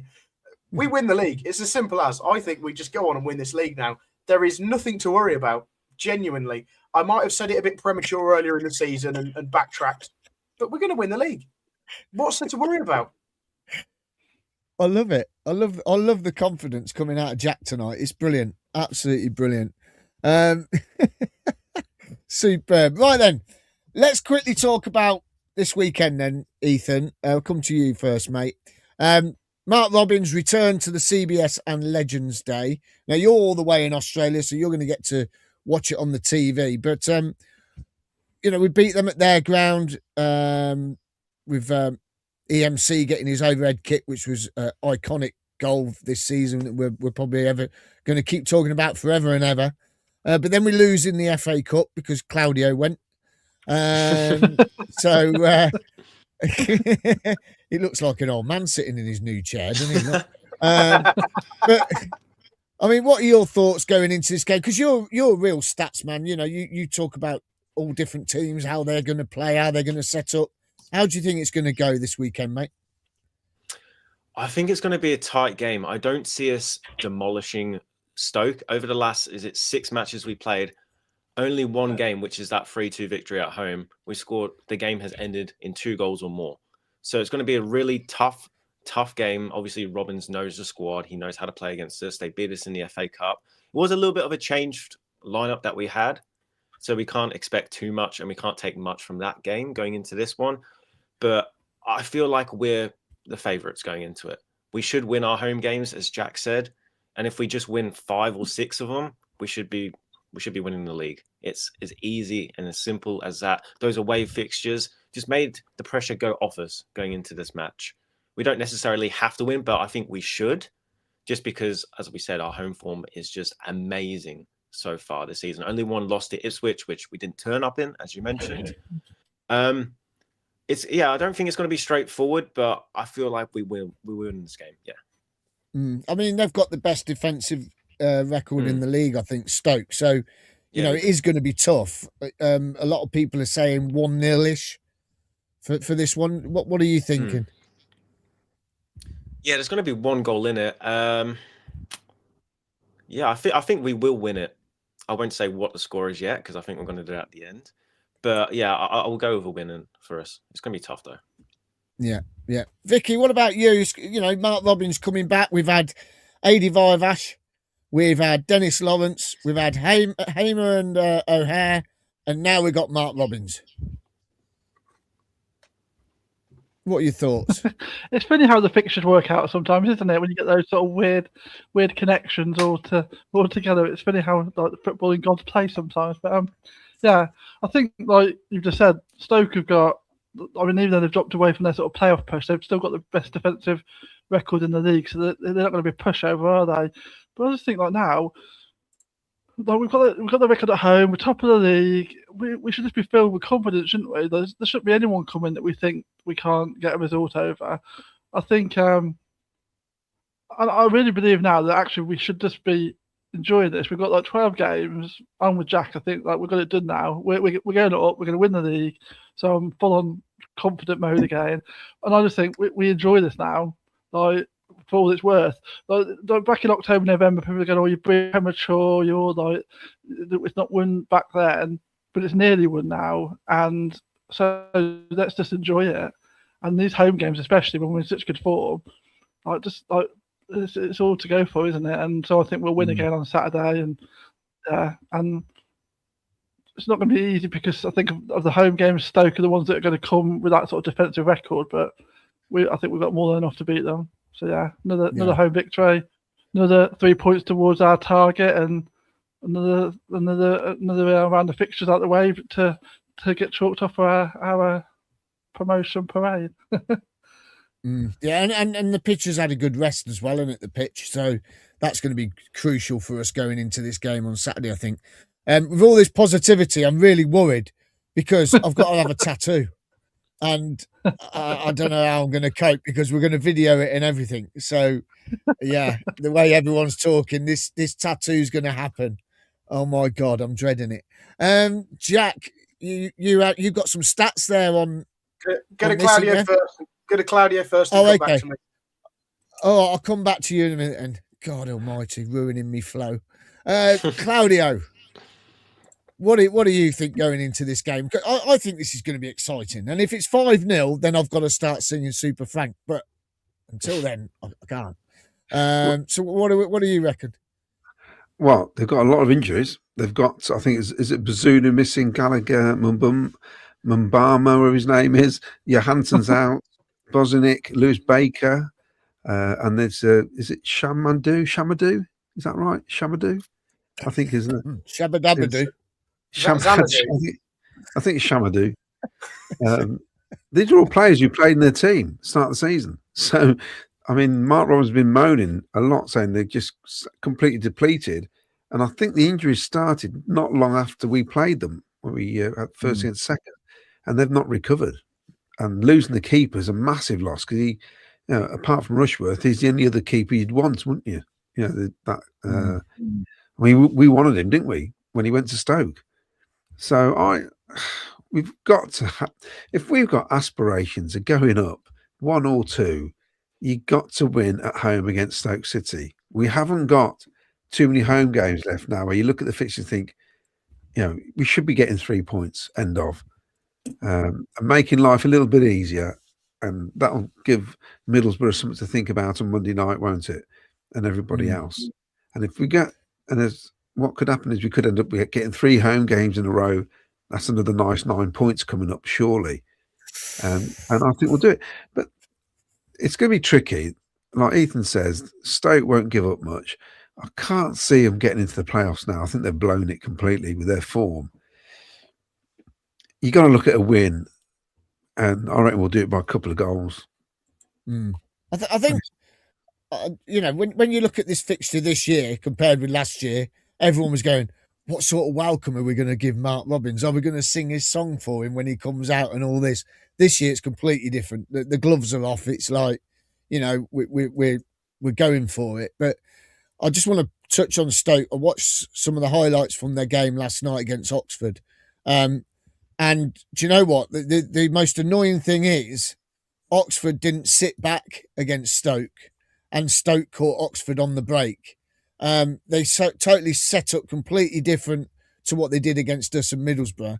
It was like they went there because they thought they had a chance of winning that game last night, and they went and blew it because they got caught out on the break. So, I think if Oxford had stuck the boot in and just parked everyone behind the ball, I think Stoke probably wouldn't have won that last night. I think because Oxford came at them, they got the result that they needed. And I tend to disagree with you about them. It's over for them now to make the playoffs. I think they're still in there with a slim chance. But the way Wrexham are going, I can't see anyone catching Wrexham at the moment because they've got the momentum. They have the momentum. Yeah, there's too many better teams than Stoke in front of them, I think. No, yeah. That's why. Yeah, but that's what I'm saying. They're going to have to win a lot of games to get into that playoff place. And I just don't think they've got the squad to do it. They've got so many injuries. And of course, Mark Robins has fell out with another coach, hasn't he? So that's interesting. Yeah, it sure is. All right, let's get the stats then, Jack. Well, in the last 6 games, Stoke have only won 1. They sit 18th in the form table. In the last 10 games, they've only won 3 and they sit 15th in the form table. We're above them in both of those metrics. In the away tables, they are 10th. They've actually got a very, very similar record to Ipswich in the fact they've won 6 out of 17 on the road. So they're not bad away from home typically. And like we've mentioned, they have the best defensive record in the league. We also mustn't forget that it's Legendsday. Now, we have an absolutely abysmal record on Legendsday. For those of you who remember, 10 years ago, we got our one and only win, a 6-0 win over Bury. And that's with 20 minutes to go. We were 6-0 up. That's just incredible. I remember the game very, very well. It sort of reminded me of the QPR game this year. But I'm so confident that we'll actually do it on Saturday. We're not going to, they're going to turn up and they're going to try and be defensive. We're going to be too good for them. We're going to do our legends proud, and we're going to go and smash them like they did for us a couple of years ago. They came and beat us 4-0. We're going to do them 4-0. Well, fingers crossed we do. But, as everyone says, this league is a mad league, and anything can happen in this league. And as we know, we went on that run where we didn't win away since November, and then we've gone and won 2 away games on the bounce, which is just unbelievable. But yeah, let's get some scores then. I've got to stick with my 3-2 defeat, I'm afraid, because I have to now. That's it. I'm relegated. Don't care. Ironically, Miles, in the last 2 games, you've picked up a point in each of them because we've scored 2 goals in each of those games. So even though you're still picking points up. Brilliant. Excellent. Go on then. Claudio, you first. Oh, 2-0. 2-0. Oh. Okay, Vicky. Vicky was going to go 2-0. I'm still going 2-0. Yeah, 2-0 as well, please. You just said it'd be 1 goal in it, Vicky. How can you say 2-0 when there's 1 goal in it? I don't think I said that, did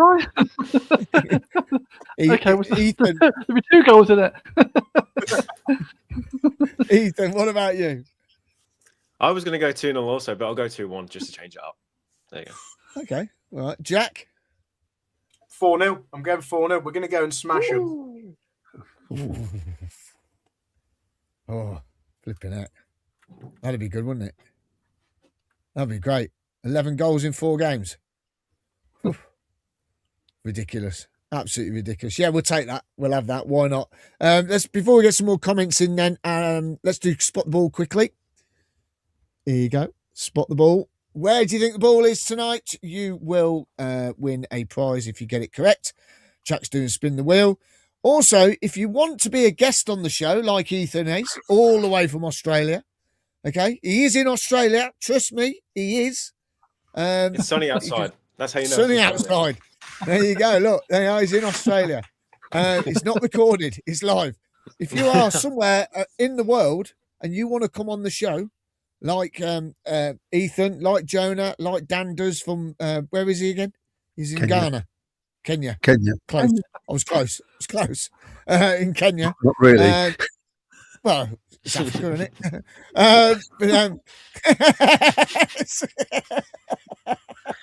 I know Africa's a big place, but yeah. But if you want to come on the show, then please get in touch. info@skybluefans.tv. Drop us an email. One of us will pick it up. You can come on the show on a Sunday night, Thursday night, after the game, if you're watching it at home, or even, if you're watching it wherever you are in the world and you want to join us, then please do. We're looking for people from New Zealand, Japan, China, where else? Anywhere, innit? Anywhere. I've been impressed if we get somebody from North Korea. We've had from Canada, haven't we? Yeah, Canada. Yeah, Canada. Keith from Canada as well, yeah. So if you want to come on this show, please do get in touch, because we want to get new guests on and we want to mix it up a bit and make it nice and friendly for everybody. info@skybluefans.tv. Send us an email and we will get you on one of our shows. It'd be great to hear from you. Chilean miners on? No. Right, here we go.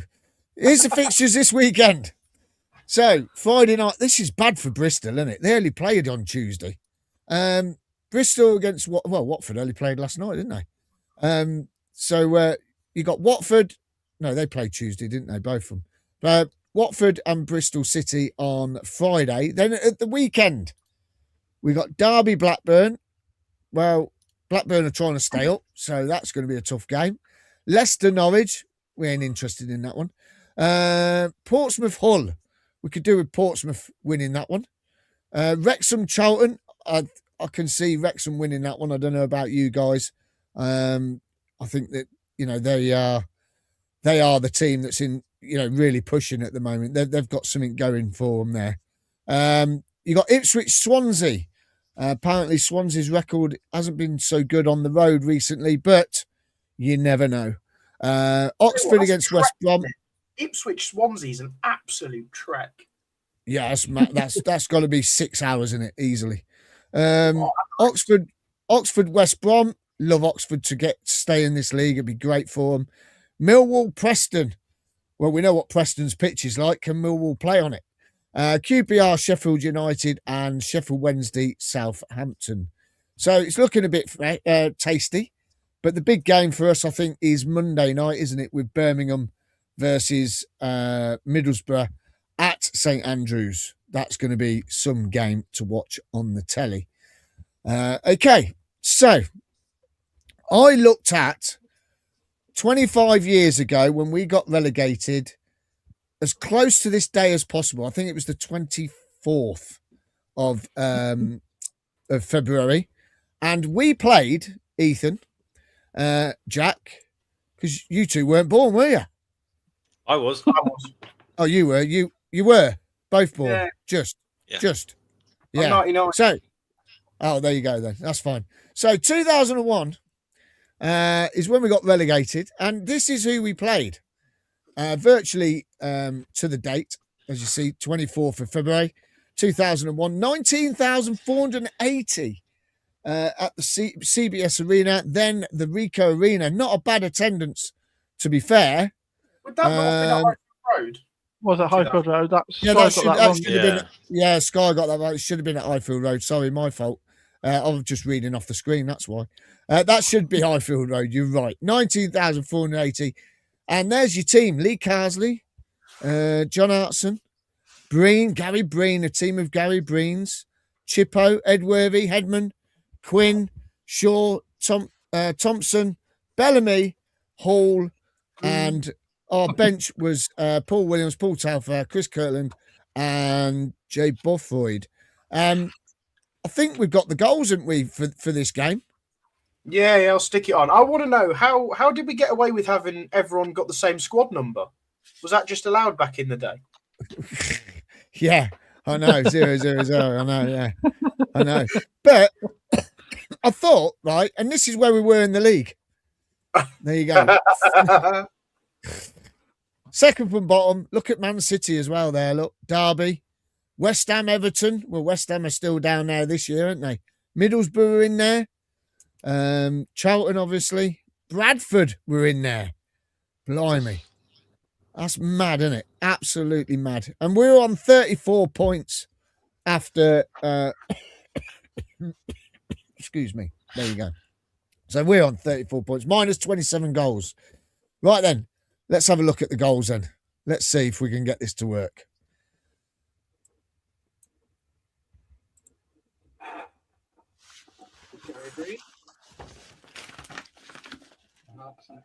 Very briefly into the play. Opening goal. The 50 quick to hold on to the ball. Scored by Craig Bellamy. Barry Quinn with the initial shot. But Phillips could only parry. And it proved to be costly. After done by foul. Shaw. Front of the goalkeeper. Now that was cleared. Hitman didn't know much about it. Don't know much about it. Hit the crossbar. And in. Final touch from Richard Rufus. What a mess for Coventry City. Wasn't a lot of curl. Didn't really get hold of the ball then, when he could have come to claim it with two hands. Now he changes his mind. Brilliant overhead effort. Then Swenson. Finally Rufus right on the goal line. Hensler just Janssen rather just unable to get Jensen in. Oh, kiss the chef. Here's your Henson. Good goal, to be fair. Very good. The afternoon with 43. It's nice thing. Are we appealing for offside there, by the way? There's 3 players playing him on. Yeah, they are. Yeah. Yeah. Look at the state of the pitch as well. Bloody hell. Defenders and one moving forward. So this is the Premier League back then. Well, let's hope we can do it again this season and get back up there. But you know, the most ironic thing is that Clive's left CWR, and when he joined, we got relegated, and now we're on the verge of going up. He's retired. So he's to blame then. Yeah, so does that tell us something? Can I just say, even more ironically, Miles, I think that's the first time you've called it the Premier League, but in 2001 it was actually called the Premiership. Yeah, the Premiership, yeah. Sorry. The Premiership. The one time you said Premier League and you were wrong. Yeah, I know. Premiership. Flipping heck. Look at that West End look. Happy days. Happy days.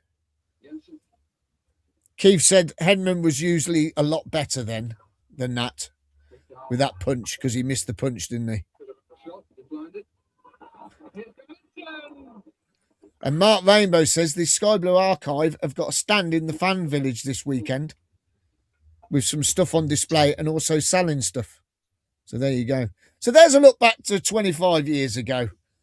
I blame it on me marrying my wife that we got relegated. I met her. So when you got get a married. tattoo, you're getting divorced. Yeah, I said it then. I said it. Oh, our defence was rubbish. It really was. yeah, it wasn't This the thing best, about was it? Gary Breen, all that lot, absolutely useless. Not good Yeah. enough. We used to sing a song, Ethan. We wanted a team full of Gary Breens. Well, we didn't. Some people did for some odd reason.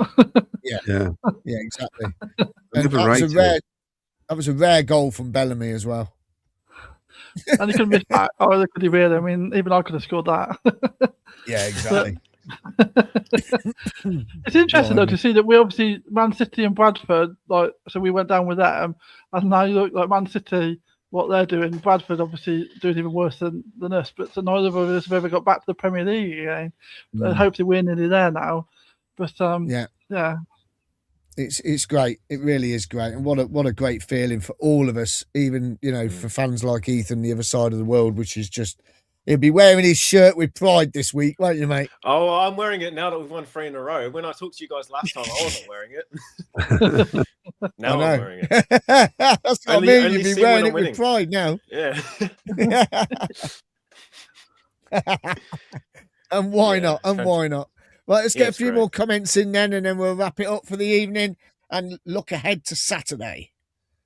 Miles Martha Stewart with the home economics. Robert Mason says that brown kit is a chick magnet. That's why I've got it. Shirt quality, if they're faded, probably too hot in the washing machine. And air dry, don't iron them, the heat will melt. When I was a kid, I ironed my cough shirt and it melted and my mum went mad.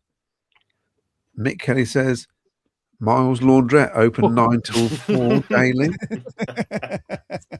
Paul and Colin says, washing shirts mid-season is sacrilege and looks like my dinners of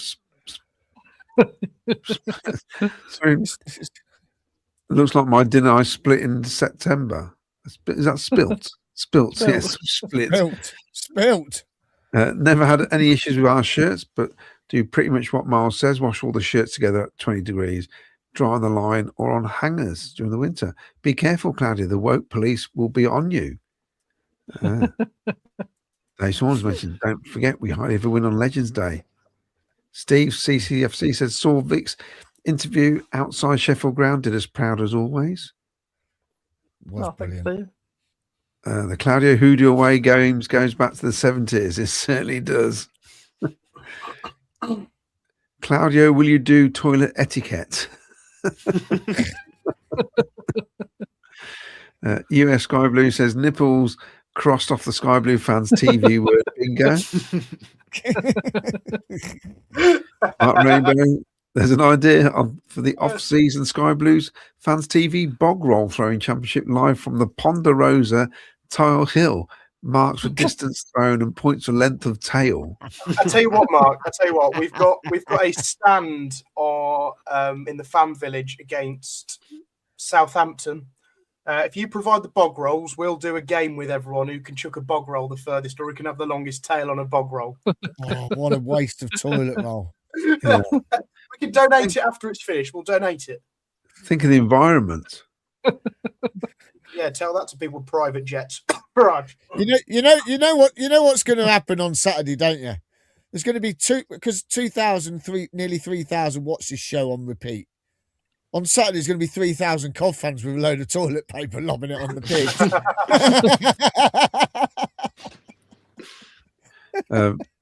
Carl Carmen says, watch the Huckaby podcast, very good, very honest in his answers. Foxy Muldoon says, the Old Shepherd, I still can't believe the band Aha did a surprise concert there a long time ago. Really? Wow, really? Oh, yeah, that's good. Cool. Well, they won't be there this week. It's only me. All winnable games, says Cough Coleman. Sarah Coleman, done. All this hoodoo around, we don't win at this ground, we don't win at that ground. As a fan base, we have to change our mentality. Winning ways. It's all changed now. Ian Smalls said, wife, so I'm confined to barracks, looking after the animals, lost a fortune on my aborted trips, so we'd better win. Oh, you're not coming now? Did anyone see Chris Wilder's after-match interview? He looked like he was in his son's gamer chair. He did snort. Mr. Dino says, I want us to win against Stoke just to get the points in the bag, but I feel this is going to be a 1-1 draw with the spoils being shared 1-0 each side earlier in the season.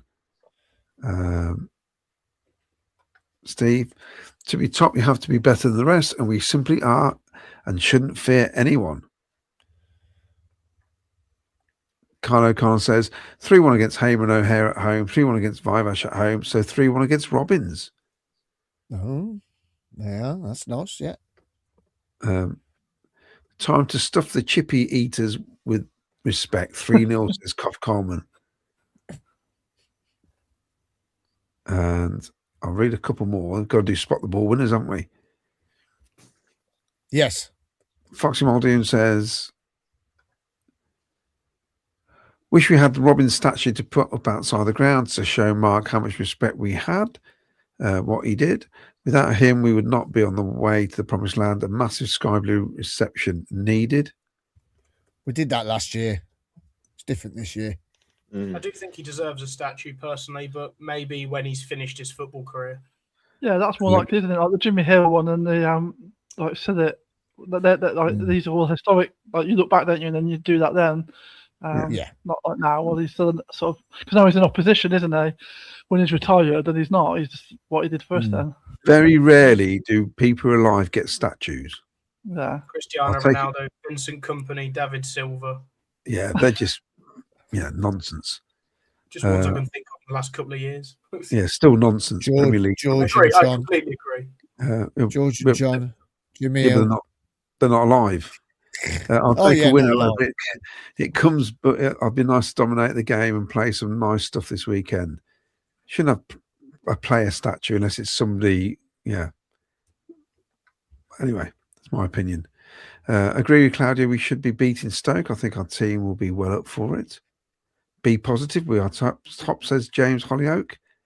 Mike Rainbow says, in the 20 games since we played Stoke in November, they have only picked up 20 points. We've got 37. Rob says, if Ethan is in Australia, he should be upside down. Sorry. There you go. Oh, no, it's flipped anyway. Oh, what a stitch up. It flips. It can't be upside down. I thought the earth was flat. Damn. That would have been great if that worked. That would have been brilliant. Technology, eh? Who needs it? I know. Yeah, who needs it? Mark Rainbow says, I blame the birth of my daughter on our relegation. The team of Gary Breen's not at Everton in the FA Cup. We didn't. And Polsky says, the year we got relegated from the Premier League, Gordon Strachan was our manager, and he wouldn't make a sub until the 85th minute.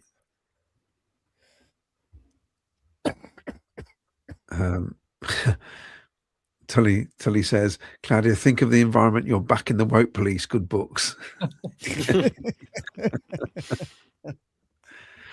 I think we're pretty much there. Brilliant. Right, let's do spot the ball then. Let's get rid of that comment. It's all right, Claudia, I'll do it. Sorry. Here you go then, spot the ball. You've all had a guess. And the winner is, drum roll, please. Number 3. Oh. There you go. It's a bit bloody late now, isn't it? It's a bit late. I pressed it about 2 minutes ago. I still think that's the same as the one at the cinema. Pearl and Dean. Number 3. So there you go. Number 3 was the winner. Ethan, you didn't win. You went for number 10. I'm sorry. Unbelievable. I was going to give you another chance. I'll give you another chance. Yeah, but you can't tell with you. You're very hard to read. Salop CCFC put number 3, but after I showed it on the screen. So it don't count. Nice try. Good effort. But we ain't having that. Right, have we got spin the wheel then, Jack? Have we got spin the wheel? Yeah, we've got 20 winners that I could track through through the comments this evening. So well done all. Here we go. Brilliant. Mark PUSB said he got 3. Hey, the Polski. The Polski. Well done. Congratulations to the Polski. Drop us an email. It's going across the top of the screen. info@skybluefans.tv. Drop us your address and we will get that sent out to you. Or we'll get Ken to deliver it. So, yeah, there you go. That's it. Not if he lives in Poland, we won't. Well, no, not if you live. Well, I don't know. He might like to go over there for a holiday. I don't know. Well, if you live in Krakow, I'm coming over. So I can. So don't forget then, 26th of March, everyone, is Darren Huckerby night. It is your chance to ask the questions. If we can ask one question each per person, though, please, if possible, just makes it a bit easier for us so we know who's asked the questions and we can go down the list and hopefully get those questions across to Darren Huckerby. And it will be your show. So it is your show. There will be 2 of us here looking at the questions, bringing them up for Darren, and obviously relaying the questions to him and get him to answer them for you. But it will be your show, the fans. This is your time to ask an ex-player what you want to know about his career or anything, about what it was like at Coventry City, what it was like playing for Gordon Strachan, things like that. You can ask all those questions on that night. And there will be some news coming to you very soon. There will be another live fans forum very, very soon. Yes, there will be another live fans forum, but this one will be ticket only and it will not be streamed live. It will be an attendance only, so you'll have to come along. We will video it, and then we'll release it later on through the summer, but it will be ticket only, and I will let you know who it will be and the venue very, very soon over the next few weeks. I have a meeting on Monday, which hopefully I will get it all sorted out. So look forward to that one. And trust me, you ain't going to want to miss it. And all proceeds go to helping this channel on the night. So it's all good. And it's through an ex-player that I know, who I've got to know, and is kindly sorting things out for us, which is great. So absolutely superb. Just one more look then. As it's an away day, is Claudio banned? Yeah, he is banned. Yeah, definitely. One more look at this then. What a great kit this is. I still think they should have said the most legendary kit, not the worst kit, the legendary kit. I love the font, by the way. I love that font. I wonder where you get that from. I like that. And there's the kit. Look at that. Oh, yeah. I quite like that. I'm happy with that. I'll take that all day long. Yeah, definitely take that all day. It's better than Jack's hat. But there you are.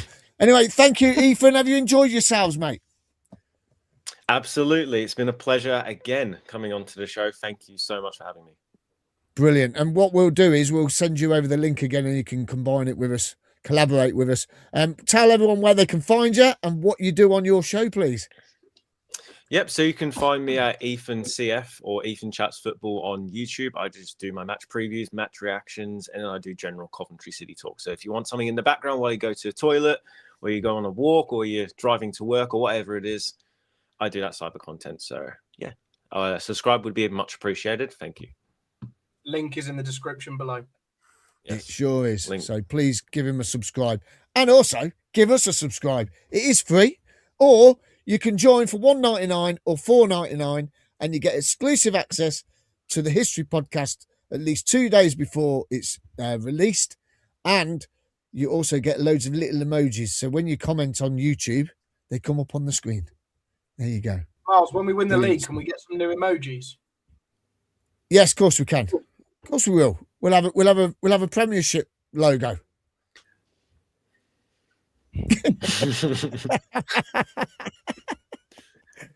Oh no, sorry, Premier League. God, blimey. Well, he's doing it on purpose. Carling Premiership. Do you remember that, Claudio? Yeah. Used to get free You used to get 3 cases of Carling in the box when you used to go in the box. Yeah, Brilliant. quality drink. Yeah, it was great back then. I've got 3 comments. That's it, I've got, Miles, 3 quick comments before we go. There we are. So this is from Mark Rainbow. He says, let's have a statue of Alex Aftershock. It'll be so lifelike. If everybody remembers him, the goalkeeper, who's absolutely useless. Nick from Birmingham says we should definitely honour Jamie Allen in some way. I feel we should name the bench the Jamie Allen bench as a mark of respect. And Mark PUSB, we have viewers from all over the world. Gutted I didn't win it, although the postage to Dubai would have cost a fortune. Oh yeah. Well, Ken would have flown out there to deliver it. He likes a bit of a break, doesn't he? Yeah. But yeah, thank you very much. Brilliant stuff. Claudio, you enjoyed it. Jack, you enjoyed it. And Vicky, you enjoyed it? Yep. Brilliant stuff. Yeah. And Vicky, congratulations on your little interview. Well done. And keep a lookout on social media over the next few weeks, because something will be happening with all of us that's happening this Sunday. All will be revealed during this Sunday daytime. Anyway, listen, everyone, have a great time. The team will be back on Saturday after the game, 6:15. Yeah, I think, yes, with Dan Plowman, as in Dan the Plowman. Super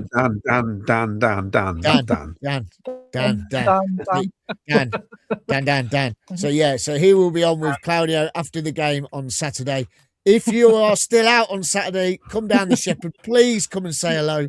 And also, I'm DJing before and after the game, you know where. Okay? So I'll see you down there as well. Anyway, thanks, guys. Take care. And a big play up Sky Blues. We are top of the league. Is this it? Are we going to make it? 12 games to go. Come on, you Sky Blues. Yeah. Play up Sky Blues. Play up Sky Blues.